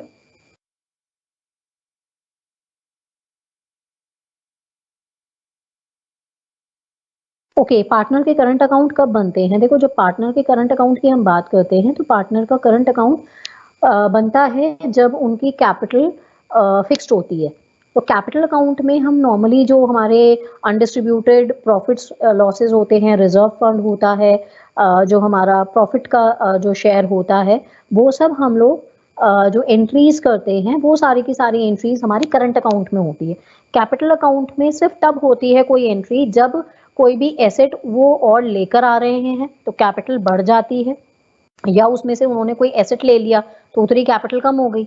जैसे सी का था, क्लाउड का था, 60,000 रुपए उसने बिजनेस में लगा रखे थे, इन्वेस्ट कर रखे थे, 45,000 रुपए का उसने कोई एसेट ले लिया अगर मान लीजिए, तो उसकी कैपिटल तो कम हो गई, कैपिटल सिर्फ बाकी रिमेनिंग रह गई 15,000 रुपए की। तो इस तरह की अगर सिचुएशन होती है तो वो वाली सिर्फ एंट्रीज आपकी कैपिटल अकाउंट में जाती हैं, बट अदरवाइज जो भी कोई एडजस्टमेंट्स होती हैं जो कि आपके अनडिस्ट्रीब्यूटेड प्रॉफिट्स की हो सकती हैं, लॉसेस की हो सकती हैं, रियलाइजेशन प्रॉफिट लॉस की होगी, या फिर अगर कोई फंड्स हैं जो आपके प्रॉफिट इसमें दिए होते हैं बैलेंस शीट में, तो वो जो एडजस्टमेंट्स हम नॉर्मल कैपिटल अकाउंट में करते हैं वो हम कभी भी फिर कैपिटल अकाउंट में नहीं करेंगे। अगर कैपिटल फिक्स्ड है तो वो एंट्रीज हमारी करंट अकाउंट में जाएंगी और फिर वहां से बैलेंसिंग फिगर हमारा कैपिटल में आएगा। तो नेट इम्पैक्ट अगर देखोगे तो कैपिटल अकाउंट में ही आ रहा है, लेकिन वो सबसे लास्ट में आएगा। पहले शुरू में अगर आप देखोगे जब वाइंड अप हो रही है तब हम इम्पैक्ट दिखा रहे हैं, अदरवाइज जब हमारा सारा का सारा वर्किंग हो रही है, जो एडजस्टमेंट्स हैं वो एडजस्टमेंट्स हम पहले करंट अकाउंट में दिखाते हैं, then we transfer the net impact और net balance in the capital account. तो पार्टनर के जो करंट अकाउंट और कैपिटल अकाउंट अगर दोनों बनेंगे तो वो तब बनते हैं when we say that the partners capital account is fixed account. So no adjustments are to be done in the capital account. All the adjustments have to be shown in the current account. I hope every point till now what we have discussed in this concept of dissolution is clear to you. In case you have doubts, you can ask me in our next class, which is day after tomorrow. उसमें हम लोग जो मैं आप लोगों को बता रही थी कि जो हम लोगों का इसमें कॉन्सेप्ट है which will be a new concept for you, where we have to discuss the rule of Garner versus Murray case and we have to apply the rules in the calculation work. We'll do the questions in our next class. अभी अगर जो मैंने आप लोगों को PDF भेजी है आज इसके डिसोल्यूशन की, उसमें गार्नर वर्सेस मोरे रूल वाले क्वेश्चंस शायद नहीं थे, अभी मैंने उसमें ऐड नहीं किए हैं, तो आज शाम को या कल लेक्चर से पहले I'll add those questions also, and then again I'll share this PDF to you so that the questions we'll discuss in the class on Saturday. We'll be having those questions. अभी अगर किसी का कोई question है तो आप पूछ लीजिए, otherwise we can end today's class.